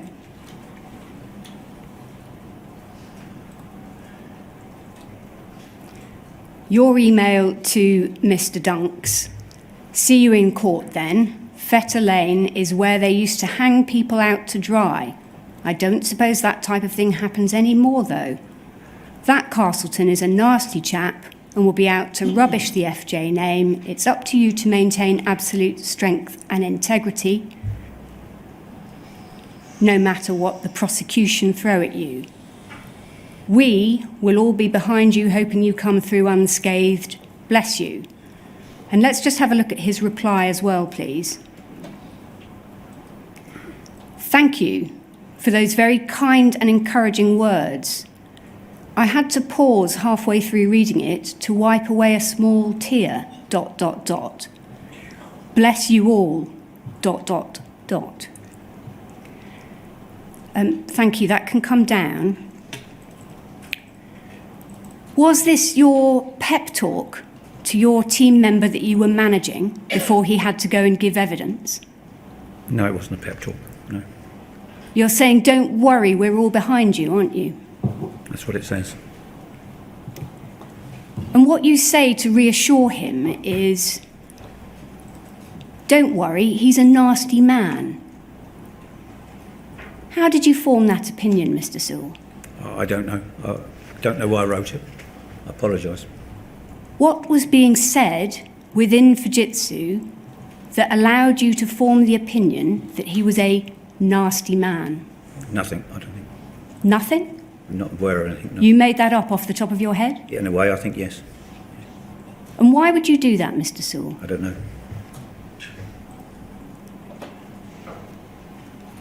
Is that the opinion that you formed of all sub-postmasters who took issue with what Post Office said in the courts? Absolutely not. You were egging Mr. Dunks on, weren't you? Urging him to go into battle with Mr. Castleton, I weren't don't know you? what it was written for now. I don't know.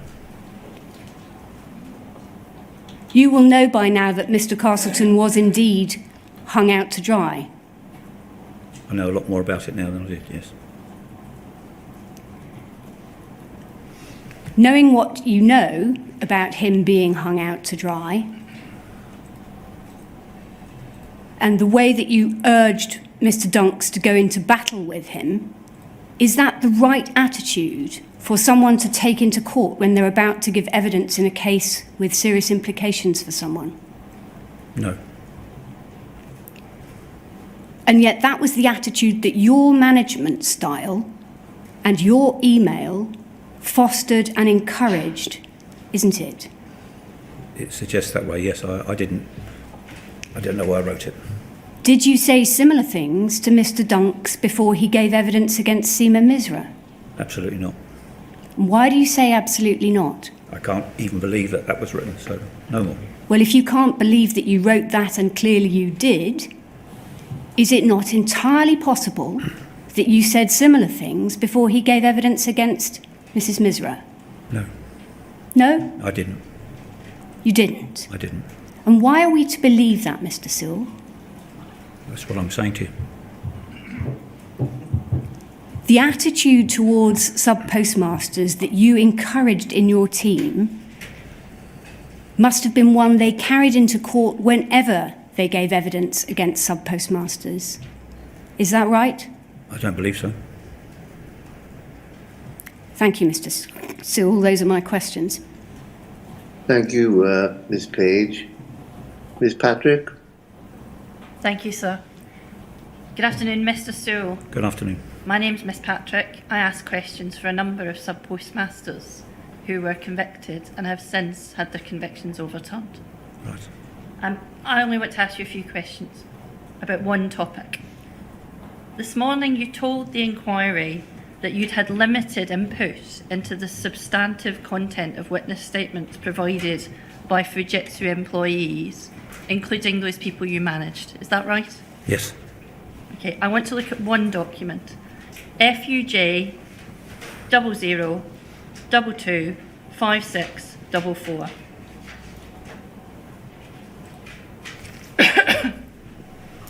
And if we could focus on the email at the bottom of the page, on page 1, please.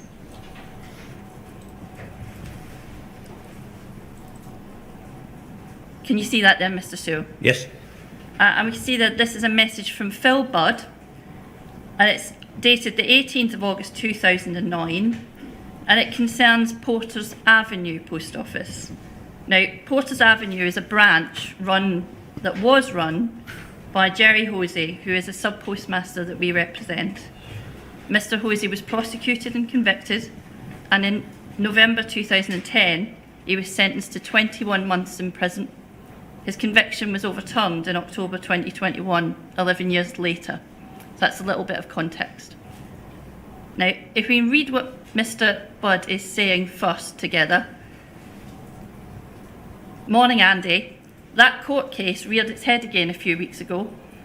You remember I analysed a couple of counters back in July 07. Then you got me to sign a new witness statement in June 08.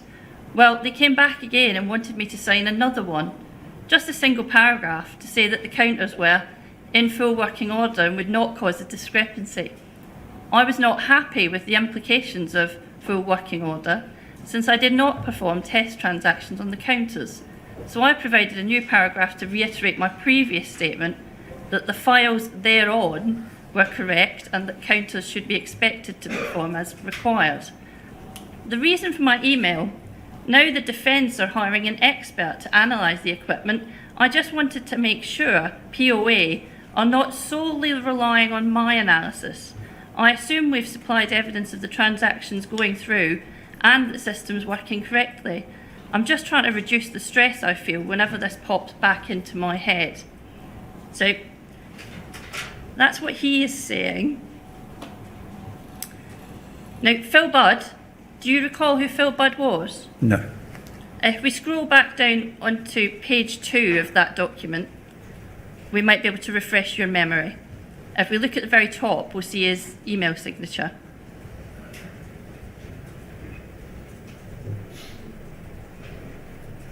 There you go, Phil Budd, RMGA Development Systems Engineer. Does that help?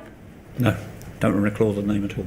Okay, but in this message, Mr. Budd is expressing a reluctance about the evidence he's given and will have to give in court, isn't he? Yes. Right. Can we scroll back to the top of page 1, please? And if we can highlight the top of page 1, I'd be grateful. And we see here there's a reply from you, isn't there, Mr. Sewell? To Andy Dunks, yes. And it's copied to Mr. Budd, isn't it? Yes.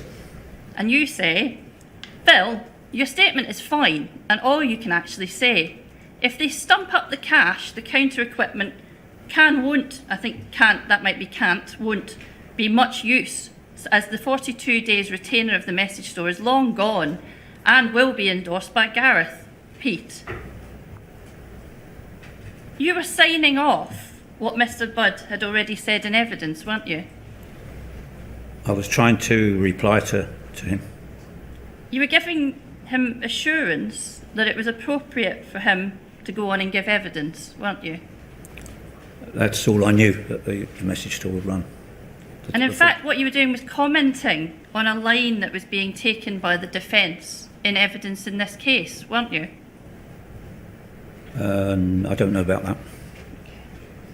And here, I think you were suggesting, in fact, that Mr. Jenkins, if it was necessary, then he would be able to give evidence to provide a fuller picture. Is that fair?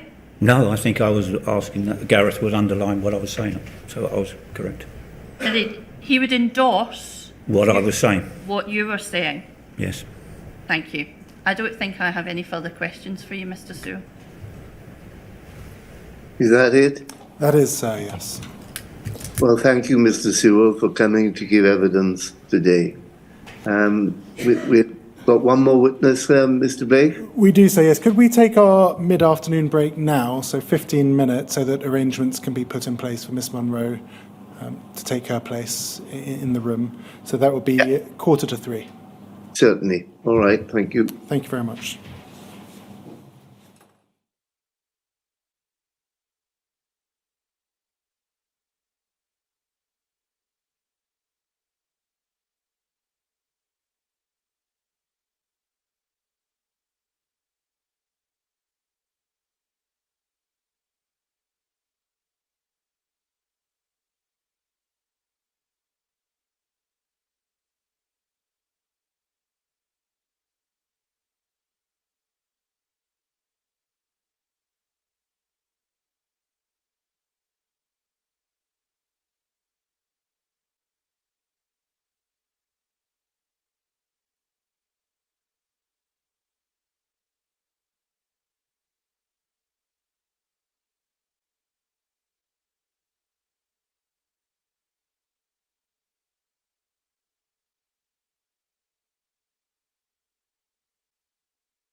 Good afternoon, sir. Can you see and hear us?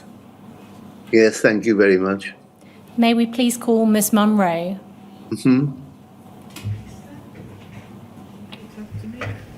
I do solemnly, I do solemnly, sincerely and truly declare and affirm that the evidence I shall give shall be the truth, the whole truth, and nothing but the truth.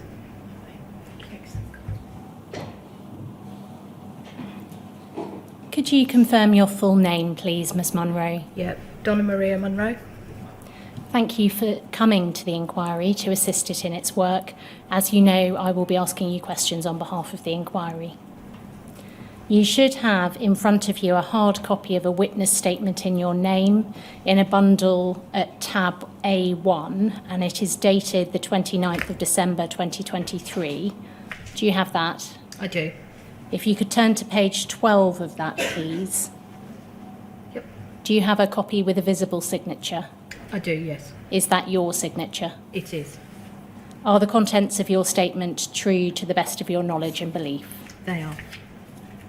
For the purposes of the transcript, the reference for Ms. Munro's statement is WITN 068 50100. I will not be asking you about every aspect of the statement that you have provided, which will be published on the inquiry's website in due course. I will instead be asking about certain specific issues which are addressed in them. Okay. Based on the documents you have seen, is it right that you think you must have started working for Fujitsu Services Limited by at least December 2000? Yes, that's correct. And your first role with Fujitsu was as a technician in the Royal Mail Group account team of the Systems Management Centre, is that right? That's correct. You were part of the team that was responsible for monitoring the rollout of the Horizon system through the management of calls from post office branches in relation to the remote upgrades deployed to Horizon counters, is that right? That's correct. And that involved ensuring that Horizon counters in specific offices were deployed or rolled back on time. Yes. You say at paragraph 6 of your statement that if any issue arose, you would refer to a known error log, the software support centre, or the management systems support to resolve the issue. Yes. Do you recall the kind of issues which were being reported to you at this time? I don't recall the detail of the issues, no. Specifically, I remember when we were doing the rollouts that if we hadn't got every counter in an office with the software upgrade, it had to all be rolled back before their start of business day the following morning. And then it was general event monitoring, so the events that are coming back from the counters and things like that. If you can just keep your voice up a little bit so that the transcriber can hear you. Okay. Is it right that you recall the architects of the Horizon system, Ian Bowen and Glenn Stevens, assisting with the team's technical knowledge and understanding of the solutions used for issues raised? Yes, I'm not sure that they were specifically the architects of the Horizon system, but as part of it. So not the whole system. I'm taking that wording from your statement. Yeah. You mean that part of the system? That they were architects of part of the system, not the whole system. You became a team leader in the Systems Management Centre, is that right? That's correct. And then left the RMG account team to support different projects across the Fujitsu business. Yes. In June 2009, you were offered the role of Security Operations Manager in Fujitsu's Post Office account team, is that right? That's correct. You say at paragraph 9 of your statement that you did not have much experience within security at the start of your role, and you raised this with the Post Office account manager, Peter Thompson, is that right? That's correct. And he and the Chief Information Security Officer offered support throughout your role? They did, yeah. You say in your statement that the Chief Information Security Officer role was held by a number of individuals across the time you were with the Post Office account, including Tom Lillywhite, Howard Pritchard and Brett Warren. Is Yes. that right? You say that on joining the Post Office account, your main focus was on gaining an understanding of how the teams worked. Yep, that's correct. And you reviewed a number of services provided by the security team, is that right? I did. And that included reconciliation services. Can you explain, please, what reconciliation services were? That's where they take the reports from overnight where transactions haven't settled correctly, and they reconcile against the reports to the different reports to which transactions were correct or incorrect and needed additional work. Were you ever involved in the work of the reconciliation services team as opposed to reviewing the service? No. One aspect of the security team's work was the litigation support service, which was offered to the Post Office, wasn't it? Correct. You say at paragraph 13 of your statement that you were also responsible for the management of the security team, including sickness, leave, and performance monitoring and workload distributions. Correct. You say at paragraph 14 of your statement that in your day-to-day work you reported directly to Peter Thompson. Is that right? That's correct. And you also maintained a working relationship with the CISO and would reach out to him with questions relating to the more technical and security matters of the work of the security team. Yes. From 2012, your focus moved to supporting the payment card industry data security standards compliance programme, is that right? That is correct. Although you say you still had oversight of the security team at that time. Yes. Is it right that you left Fujitsu in 2015? That's correct. When you were security operations manager, you line managed Penny Thomas, is that right? That's correct. You describe her at paragraph 17 of your statement as the subject matter expert responsible for the management and carrying out of the extraction of audit data. Yes. She was responsible for the provision of the litigation support service and supported the reconciliation service, is that right? She did. Penny Thomas was supported in this role by Andy Dunks when you joined the Post Office account, is that right? That's correct. And Rajbinder Baines joined the team a few months later. She did, yes. You say in your statement she was supported as and when necessary, that is Penny Thomas, by the Software Support Centre, including Anne Chambers, as well as by Gareth Jenkins, is that right? Yes. You say at paragraph 21 of your statement that you believe Gareth Jenkins was a senior solution architect for the Horizon system, and you say he assisted Penny Thomas in understanding the ARQ data she retrieved as part of the litigation support service. Is that right? Correct.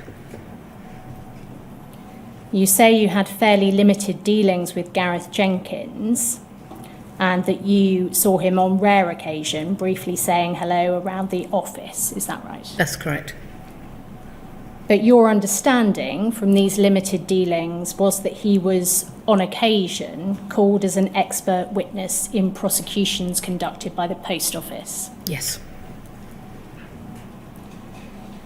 You say at paragraph 20 of your statement that it was Penny Thomas who provided training to Andy Dunks and Rajbinder Baines, with training in all areas of the litigation support service and reconciliation service. Is that right? Yes.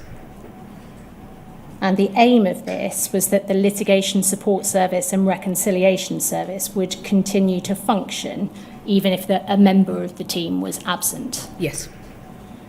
Do you mean by this that absent Penny Thomas passing on her knowledge to others, the litigation support service and reconciliation service would struggle to function? Sorry, can you reword that for me? If Penny Thomas was the one who was not there, without her passing on her knowledge, is what you're saying, that those services would have struggled to function. Yes. In terms of the work of the team extracting ARQ data, you deal with this at paragraph 25 of your statement. Could we have that on screen, please? It is page 8 of WITN 068-50100.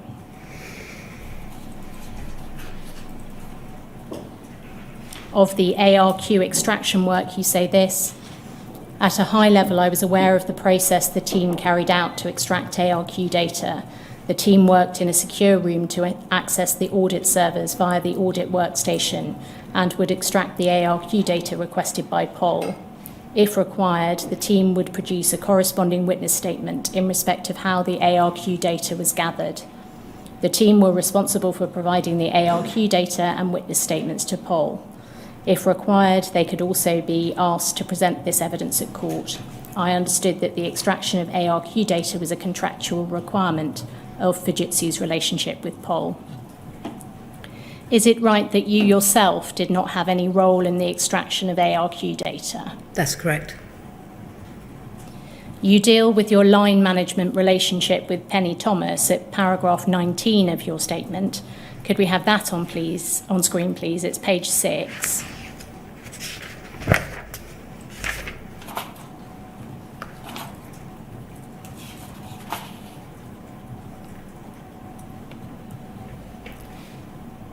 And you say this: in the day-to-day performance of her role, Penny Thomas reported to the PO account manager and the CISO rather than to me.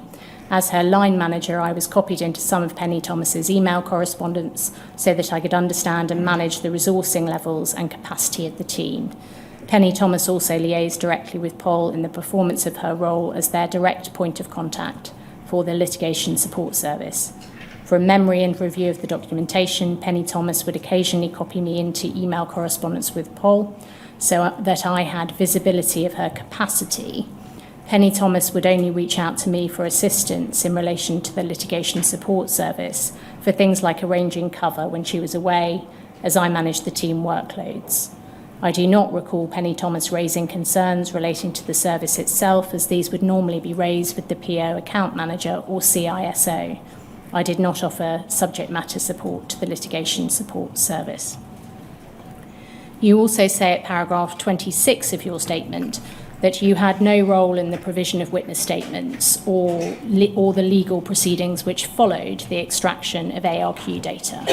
Correct.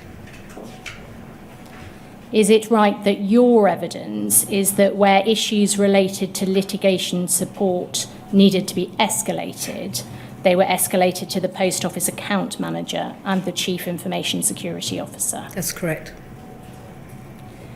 Can we have on screen, please, FUJ 00172047?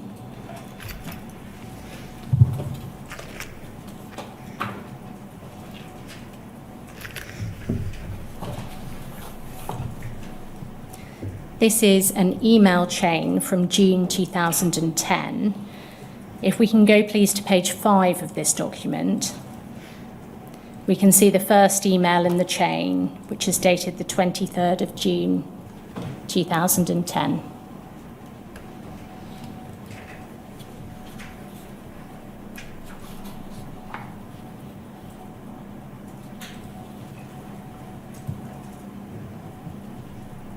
We may have different page numbering by the looks of things at page 5.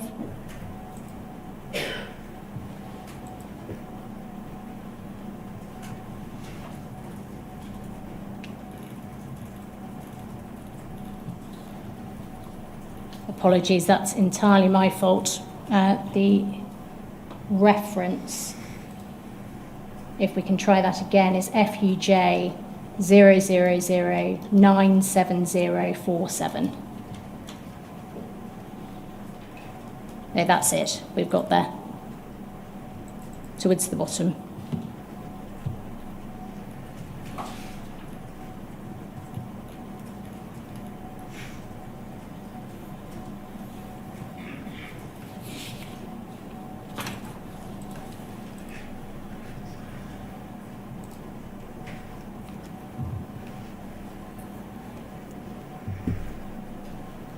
That's the page we're after.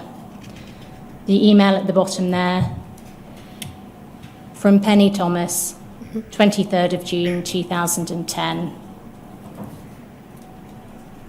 This is an email from Penny Thomas to Graham Welsh and to you, as well as Peter Thompson. It is copied to Gareth Jenkins and Alan Holmes. Peter Thompson, who you say was the Post Office account manager at the time, is that right? That's correct. The subject is duplication of transaction records on ARQ returns. And Ms. Thomas attaches an initial report on the problem. You say in your statement at paragraph 34 that this is when you were first notified of the issue, is that right? That's correct. You are a recipient of the next email in the chain as well, which appears on the previous page, page 4.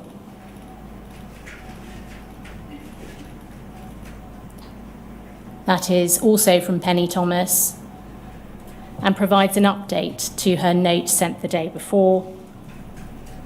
It provides some analysis showing that there were 112 ARQs affected by the issue in question, and there is a breakdown of that figure. And Ms. Thomas goes on to say that audit development we're currently working on a fix which is expected to be available Tuesday 29th of June. She then sets out a proposed explanation for the Post Office which had been provided by Gareth Jenkins. And his proposed explanation was this: with horizon counters, the mechanism by which data is audited has always worked on the principle that it is acceptable to audit the same data more than once, in particular if in doubt as to whether or not it has been previously audited successfully. The mechanism used on Horizon to retrieve the data took this into account and only presented one instance of such duplicate data in the ARQ of extracts. However, it has recently been noticed that the HNGX retrieval mechanism does not remove such duplicates, and a quick scan of the ARQs provided to Post Office Limited since the change to the new system indicates that about 35% of the ARQs might contain some duplicate data. A peak has been raised to remove such duplicate data in the future. However, until the fix is developed, tested and deployed, there is a possibility that data is duplicated. The reliable way to identify a duplicate transaction is to use the NUM attribute that is used to generate the unique sequence numbers. Unfortunately, this attribute is not currently included in the Excel version of the ARQ data that has been passed to Post Office Limited in the past. This will be included in all future ARQs until the problem is fixed. Meanwhile, all that can be done on existing ARQs is look for transactions that appear to be duplicates. Note that we have identified a scenario with postal services transactions where multiple identical mail items are accepted, i.e. the quantity button is set to greater than 1, but postage labels are printed for each individual item. This results in separate transactions being generated for each item, which are identical in the ARQ extracts. There is another minor difference in the raw data apart from the NUM attribute, but this different attribute is not currently included in the ARQ extract. Do you recall this issue being raised with you now? Now I recall the issue, since I've referred to the documentation, yes. Could we have on screen, please, FUJ 000-97036?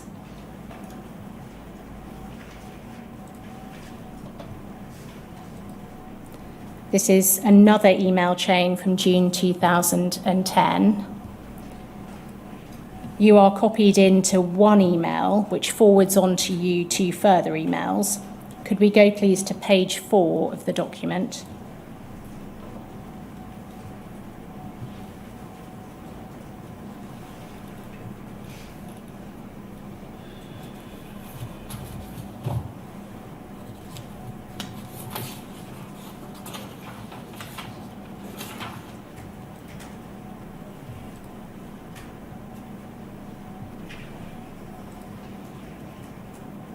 Here we have an email from Penny Thomas to Graham Welsh, which is copied to you. The email is dated the 23rd of June 2010, and the subject is duplication of transaction records. In it, Ms. Thomas asks whether Mr. Welsh can spare a few minutes to discuss the issue. The first of the two emails forwarded to you is on page 5 of this document. Could we go over the page, please?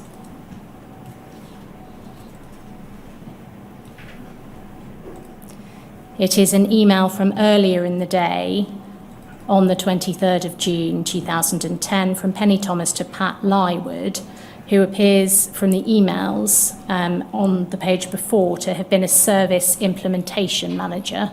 Do you remember her now? Yes. Ms. Thomas says this: "Hi Pat, we have a very significant problem, which has been recorded in Peak PC 02000468. In a nutshell, the HNGX application is not removing duplicate transactions, which may have been recorded twice on the audit server, and they are appearing in the ARQ returns. For the old Horizon application riposte automatically removed duplicate entries. An initial analysis shows that 1/3 of all ARQ returns since the new application has been in play have duplicated transactions. Also, we have a peak which would highlight any duplication of records. This obviously isn't happening now." The reply from Pat Lywood is on the previous page. Page 4, please. Starting about halfway down that page.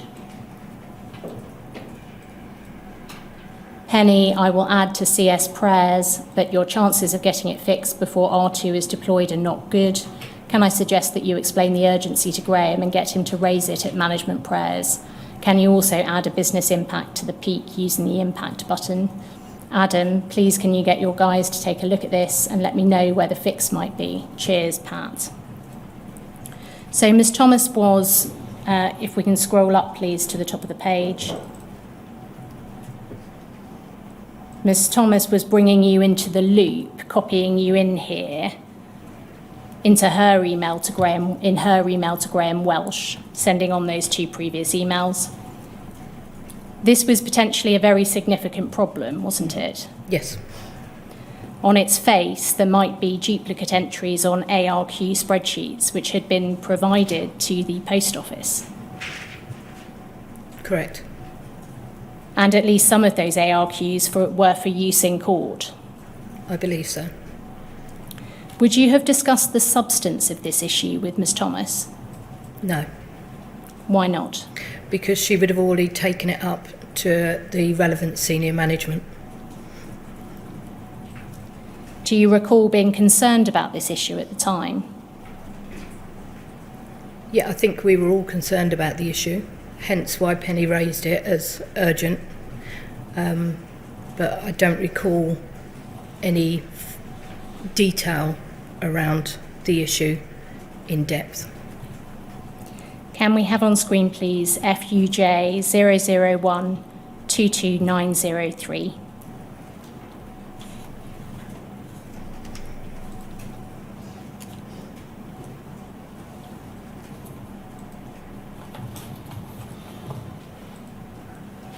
This is an email chain from July 2010. The top email is from Penny Thomas to you, among another number of other recipients, including Graham Welsh, Gareth Jenkins, and Tom Lillywhite. Mr. Lillywhite was, I think you have said, the Chief Information Security Officer. He was. It is dated the 7th of July 2010. Ms. Thomas says this, forwarding on the email chain below. Please see response from Paul. The suggestion here is that Gareth completes all witness statements. This doesn't fit into the current SLA and really isn't feasible as far as I can see. Just pausing there, SLA, what does that stand for? Service level agreement. I attach a standard witness statement with modifications for duplicate transactions, which Gareth has already reviewed. Guy, I'm not sure where you are working from today. Could you fit in a conference call at any time today? Kind regards, Penny. The email she was forwarding, scrolling down please, was from Mark Dinsdale from the Post Office, 7th of July 2010. It says this: Penny, as discussed, our legal team in principle are happy with this and have agreed that if yourselves provide a witness statement covering your explanation below and additionally the following points, then the workaround gets the green light. Juliet suggested the additional points to cover include what are we doing about it and over what period did this anomaly occur, i.e. upon migration to HNGX. She also suggested that the witness statement be completed by Gareth Jenkins, your expert witness. Ms. Thomas attached a standard witness statement which had been modified for duplicate transactions, for the duplicate transactions issue. Do you recall there being a standard Fujitsu witness statement which was used by litigation support? I recall they had a template, yes. Could we have on screen, please, the statement which was attached to Ms. Thomas's email? It's FUJ 001 22904.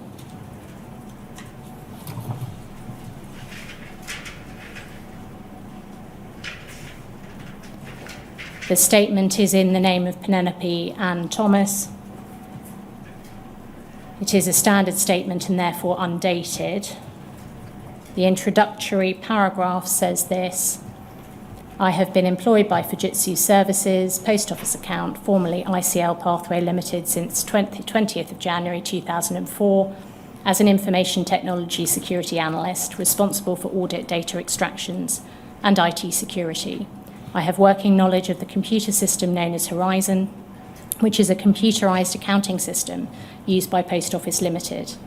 I am authorized by Fujitsu Services to undertake extractions of audit archive data and to obtain information regarding system transactions recorded on the Horizon system.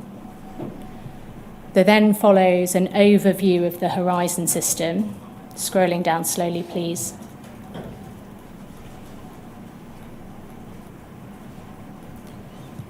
And going over 2 pages to page 3.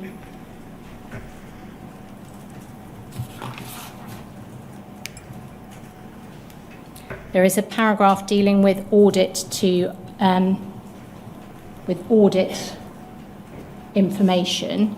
An audit of all information handled by the TMS is taken daily by copying all new messages to archive media.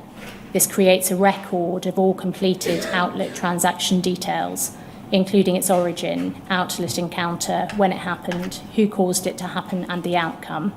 The TMS journal is maintained at each of the Fujitsu Services data center sites and is created by securely replicating all completed transaction records that occurred in every outlet.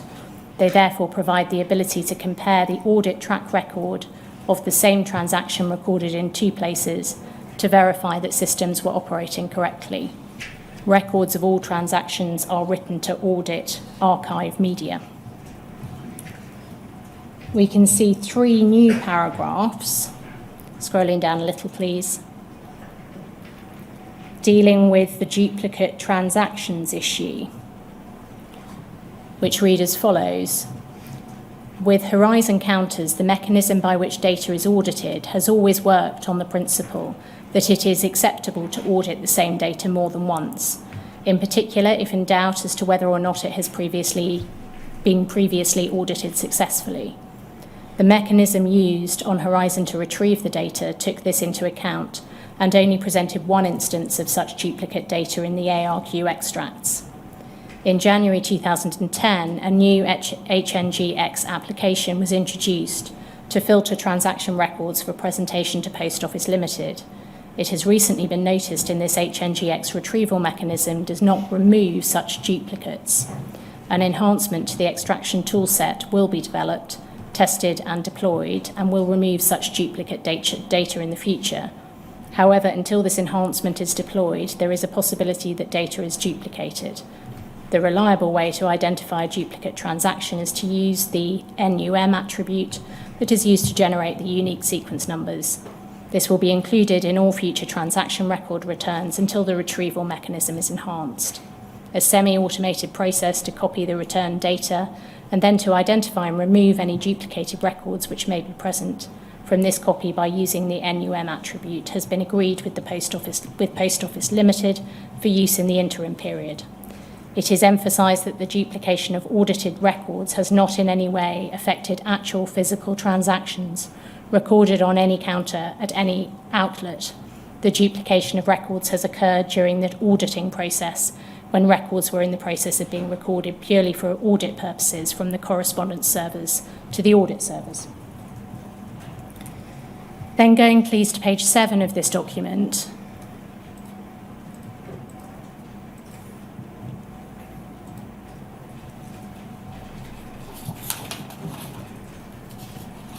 The penultimate paragraph on this page says this: there is no reason to believe that the information in this statement is inaccurate because of the improper use of the system.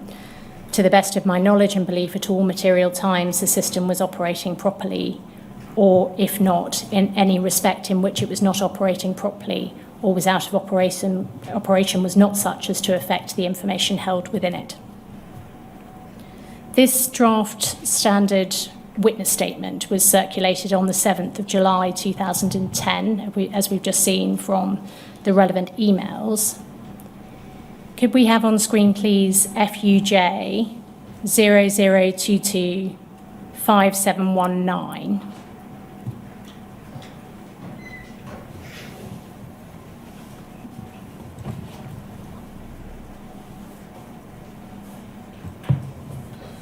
Before we look through this document here, do you remember receiving and reading the draft statement circulated by Ms. Thomas with that proposed wording? No, I don't recall receiving or reading it.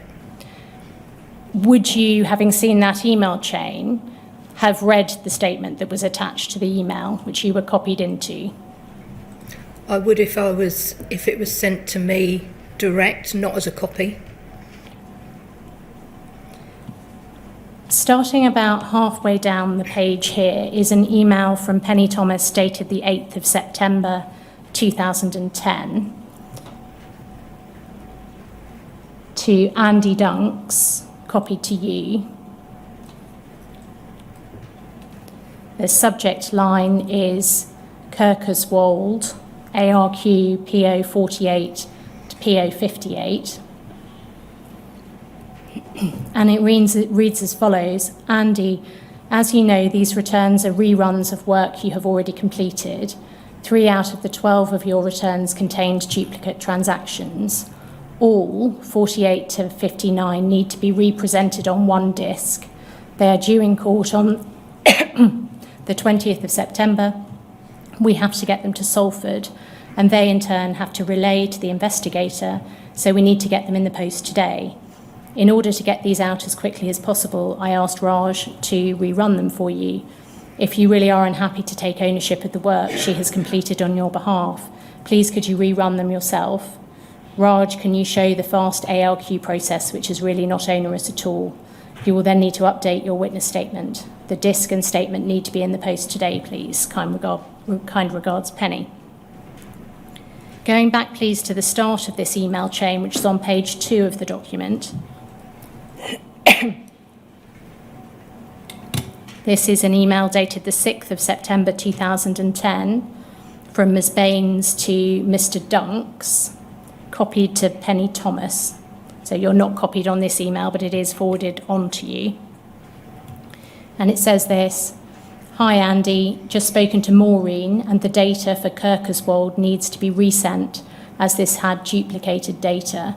I have reran the reports for you, so please can you check and get these sent to Pol.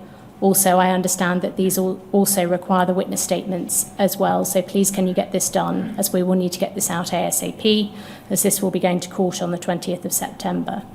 Also, do you know where the PGP files were for the set of reports that you produced originally, as they need to be copied over to the NAS, and we cannot locate them on the D drive? Could these be on your desktop? Many thanks, Raj. So it appears that an ARQ return that contained duplicated data in September 2010, and Ms. Baines was asking Mr. Dunks to check it. Is that a fair reading of that email?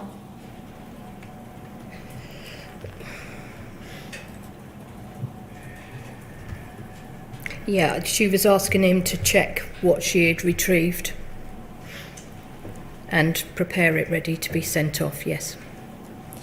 Going to the top of the page, please. There is an email from Ms. Baines which says this: Penny, Andy has checked the information on the disk, but with regards to the witness statement mentioned that I would need to compile this as I have ran the retrievals off. Please advise whether I would need to do this. And just scrolling up a little, we can see that this email was sent on the 7th of September 2010.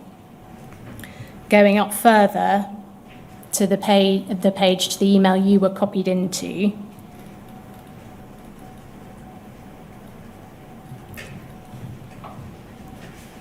in that email that you're copied into, Ms. Thomas was effectively saying, it seems, that it should be Mr. Dunks who provided the witness statement and not Ms. Baines. Correct. Is that right? Why do you think you were copied into this email? Because I was the line manager of Mr. Dunks and Raj. And so you were copied in respect of the allocation of the work, or Of the work. for what reason? So, if I recall correctly, it's in the allocation of work to make sure that the work could be done in the timescales, and also in concerns around Mr. Dunks not wanting to pull off the work, do the work that was requested. In general terms, is it right that it was either Ms. Thomas or Mr. Dunks who provided witness statements when they were needed for court? That's correct. Could we have on screen, please, FUJ 001 54918?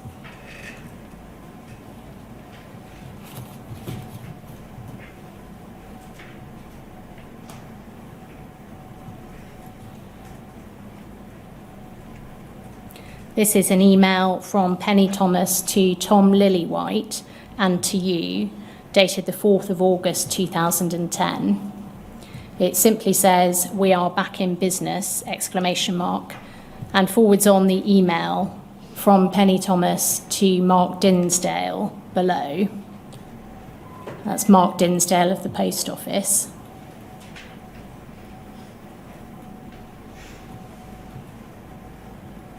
And that email of the 4th of August says, "Mark, I'm pleased to report that following the deployment of R2, we have retrieved a selection of transaction records where duplicate transactions were previously identified. These records have been checked and we can confirm duplicates are not now present. We will start retrieving records for ARQ requests and will do so in accordance with your priorities." Can you help with what Ms. Thomas meant by being back in business? We stopped retrieving the ARQ requests while we were waiting for the fix to go in for the duplicate transactions. Could we have on screen, please, FUJ 001 22961?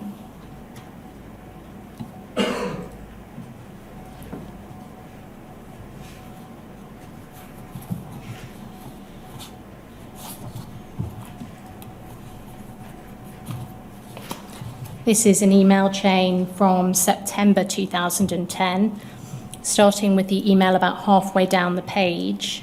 This is from Penny Thomas to Andy Dunks and is dated the 10th of September 2010. The subject is the Crown and Wendy Buffery. It says this: "Andy, I have prepared a witness statement for you. Please read it through to make sure it's correct," all in capitals. "It's saved in your witness statement WS drive. I will download the transaction records for you." You were not copied into this email, but you were brought into the loop on this case earlier in the chain by Ms. Thomas, We can see this over the page, please, the second email down.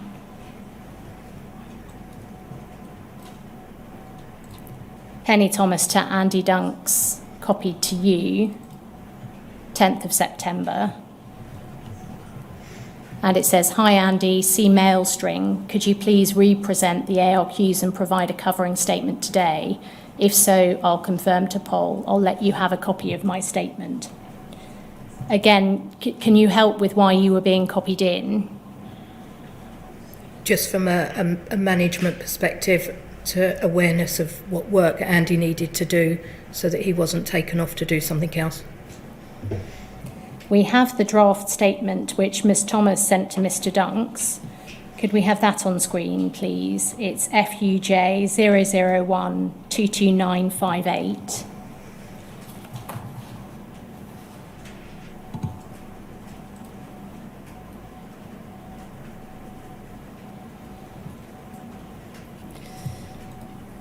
On the face of the first page, it appears similar to the standard statement we looked at earlier, doesn't it? It does. But looking through this statement, and if we can just scroll down page 1,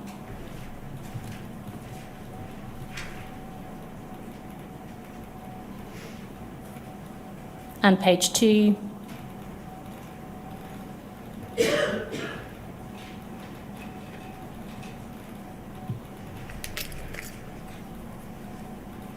and page 3,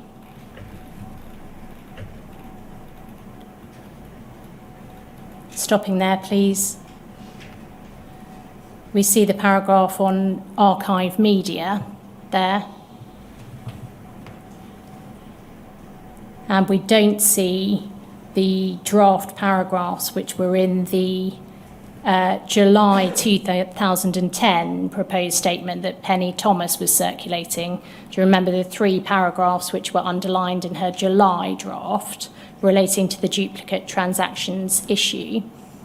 Obviously, events had moved on by this point, but it doesn't appear, does there, to be a reference here to that duplicate transactions issue having occurred. Is that right? Just That's correct. Scrolling down if you need to look.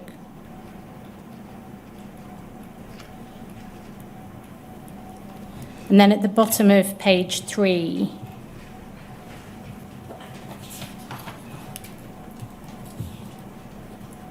we have, when information relating to individual transactions is requested, the data is extracted from the audit archive media via the audit workstations. Information is presented in exactly the same way as the data held in the archive, although it can be filtered depending upon the type of information requested. The integrity of data retrieved for audit purposes is guaranteed at all times, from the point of gathering, storage and retrieval to subsequent dispatch to the requester. Controls have been established that provide assurances to Post Office internal audit that this integrity is maintained. Going over the page, please. And then during audit data extractions, the following controls apply. And then there are a number of controls that are listed there.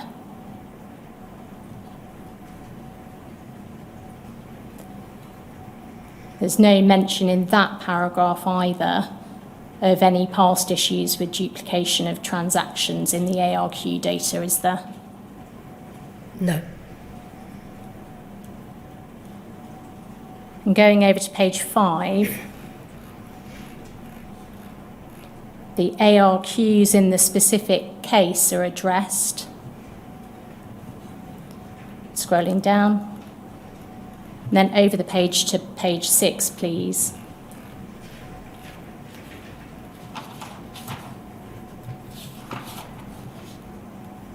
Going down to the bottom, please, the penultimate paragraph.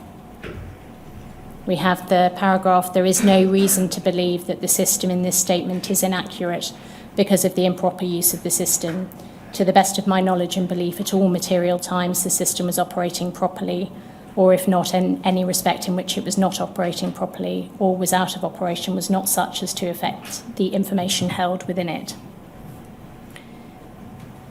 Were you aware at the time that the form of words addressing duplicate transactions had not been included in any form in the standard statement in September 2010? No, I wasn't. Had you been aware, do you think you might have queried it? I think I'd have queried why we'd removed it, yes. Were you aware that a paragraph had been and continued to be included in the standard form statement, saying there was no reason to believe that the information in the statement was inaccurate because of the improper use of the system, and that all material times the system was operating properly, or the rest of that sentence? My understanding was that that statement is in regards to the audit workstations where they retrieve the data from, rather than the integrity of the Horizon system itself. I see.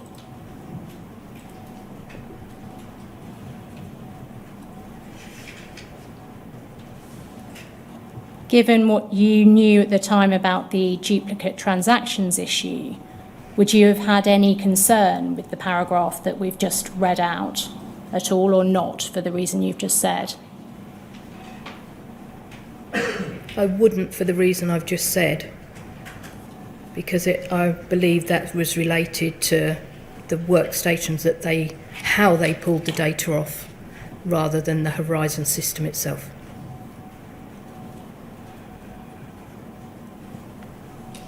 That can come down, thank you. There is just one further topic I would like to ask you about. Could we have on screen, please, POL 000-28838?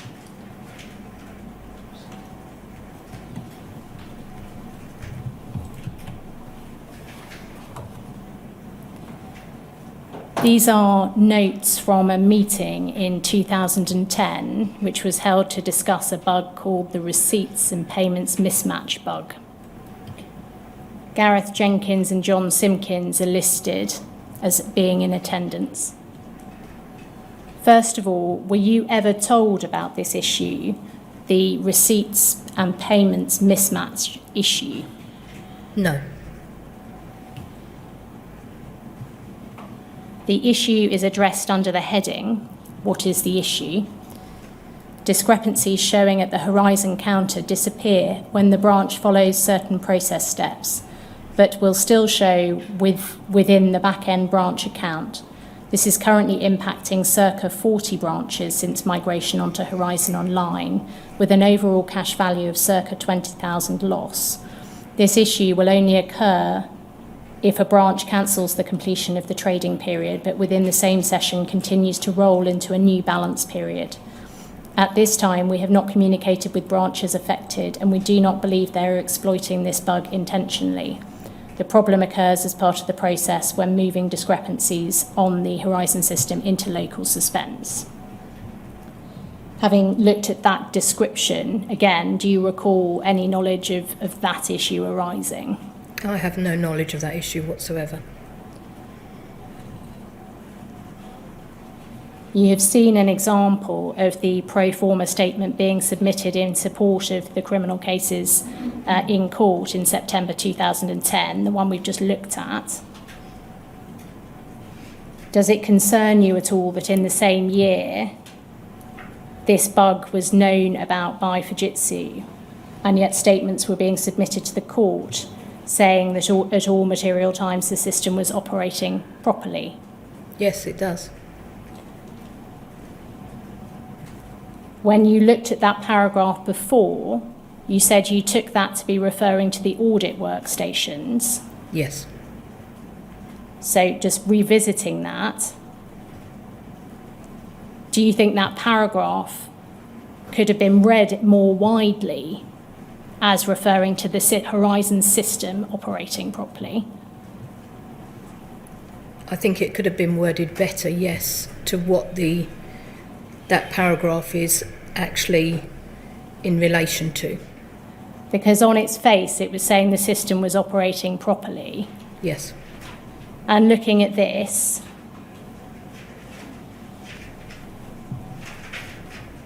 does this cause you concern, knowing that was in the witness statement? Yes. Going please to page 3 of this document, the solutions being considered were set out. And looking at solution 1, please. Alter the Horizon branch figure at the counter to show the discrepancy. Fujitsu would have to manually write an entry value to the local branch account. Impact. When the branch comes to complete next trading period, they would have a discrepancy, which they would have to bring to account. Risk. This has significant data integrity concerns and could lead to questions of tampering with the branch system and could generate questions around how the discrepancy was caused. This solution could have moral implications of Post Office changing branch data without informing the branch. When you were Security Operations Manager, were you aware that the Software Support Centre had remote access to the Horizon system?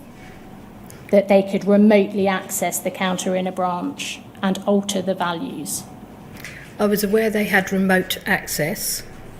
I wasn't aware that they had the ability to amend any data in there. Had you been aware, would this have been a cause for concern for you? Yes, because you shouldn't be able to manipulate data.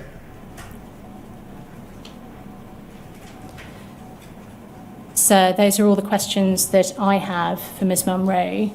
Shall I turn to call participants, or was there anything you wish to ask at this stage?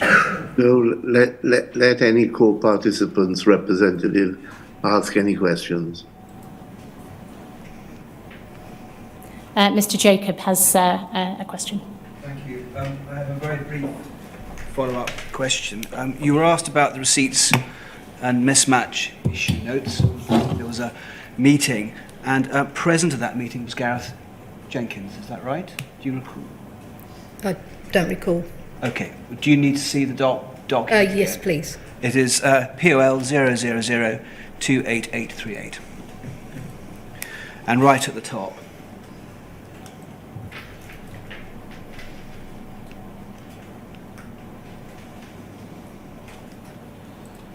Do you see his name there? Yes. And at paragraph 21 of your statement, you've already confirmed in your statement and your evidence that you were Penny Thomas's line manager.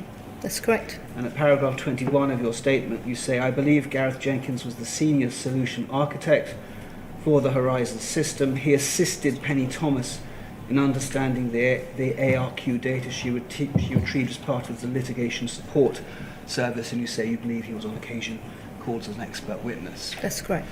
And you've been taken to statements that Mr. Dunks gave in relation to that standard paragraph, and Correct. you're aware that Penny Thomas gave similar statements Yes. as well, are you?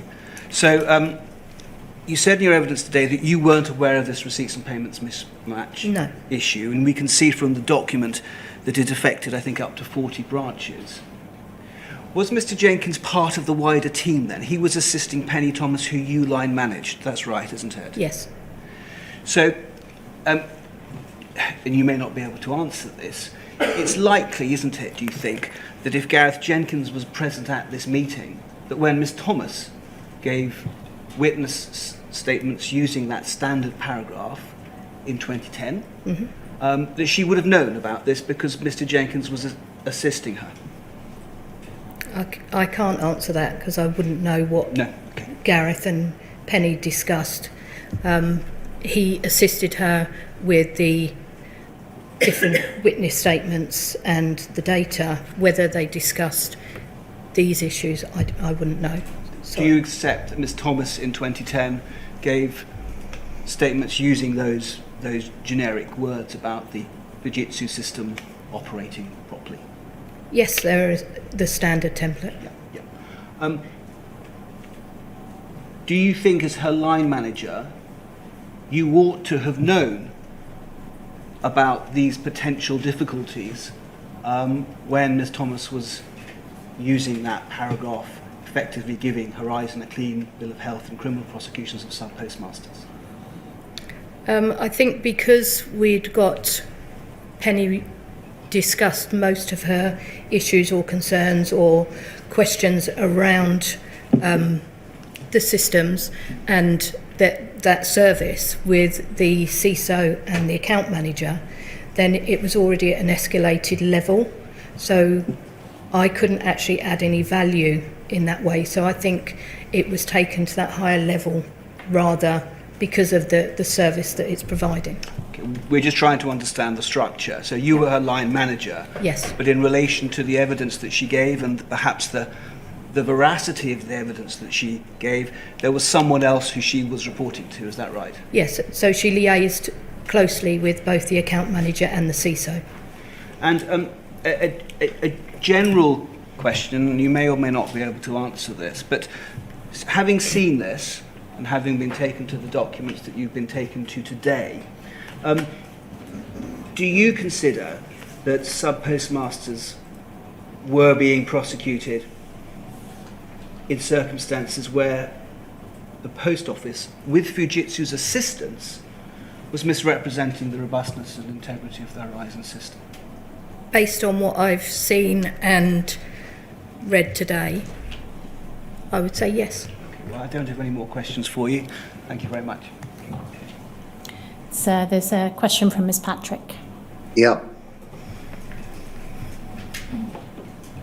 Good afternoon, Miss Munro. My name is Miss Patrick. I represent, with Mr Maloney, a number of sub-postmasters who were prosecuted and convicted and who since had their convictions overturned.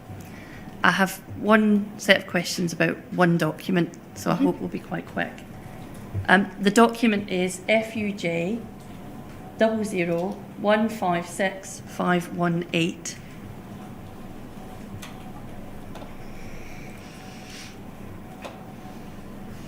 And if we can go to the bottom of page 1, we can see, can you see that that's been highlighted there, I think? There's an email there which starts, it's in January 2012, from Graham Brander to Penny Thomas and Andy Dunks. It says Penny, Andy, and there's a little back and forth, but essentially it's a message about attending trial. If we can scroll up a little, but you see that Andy, can you confirm if required, you're able to cover Penny's evidence in the case that she's unable to attend. If we can scroll up a little, please. We see the second message. And we see, hi Graham, thanks for the update. As far as standing in for Penny, I do not think my knowledge is good enough to be able to do this to the level that Penny could answer the questions. I would not be comfortable to do it. And if we scroll up again, we see the next message. And we see this is where your copy's in. Can you see that, Miss Munro? Mm-hmm. And Miss Thomas copies the message to you and says, Donna, it would appear you have a gaping hole as far as prosecution support is concerned. Andy being uncomfortable to support a basic statement and Raj not being prepared to submit one. Now, so looking at this, Miss Thomas is writing to you for your input, isn't she? Yes. And it appears your input is needed not just for matters of cover, but she's raising a substantive issue about what evidence the members of your team are qualified to give. Is that fair? It's not raising what they're qualified to give, it's what they're comfortable to give. Indeed. And there appears to be a hole in your team in terms of the prosecution support you're able to provide. Is that fair? From what we're reading here, that could be assumed, yes. So she's raising a gaping hole, and is that not an important gaping hole in prosecution support? Yes. What did you consider her intent to be when she was raising that with you? She's bringing to light that individuals aren't happy to do the role that they've been employed to do. And why would she be raising that with you? What did she want you to do? Discuss with the individuals. Okay. Now, I won't bring the document up. I've got a piece taken here from what Miss Sangus says in her witness statement. She said to the inquiry, I can see that in around September 2010, I was asked to provide a witness statement in relation to an ARQ request that I actioned. So separate occasion, but she's asked to provide evidence. She says, well, I can't recall if it was in relation to this ARQ request. I can recall speaking with Miss Munro and agreeing that all witness statement requests would be actioned by Miss Thomas and Mr Dunks, as they had more experience and knowledge of Horizon. Now, if we can look at this, if, as she suggests, you agreed that all witness statements should be actioned by Miss Thomas and Mr Dunks, does that not suggest you had a more active management role in litigation support than your statement perhaps would have suggested? No, I managed the team and their workloads. Okay, I have no further questions for you, Miss Munro. Is that it, Ms. Price? Yes, sir, it is. All right. Well, thank you very much, Mrs. Munro, for providing a witness statement and coming to give evidence. That concludes today's proceedings, I believe, Ms. Price. Yes, sir. I hope that those co-participants who were present have found at least some of the evidence informative. And I think we have Mr. Patterson tomorrow, do we not? That's correct, sir. All right, 10 o'clock tomorrow morning. Thank you.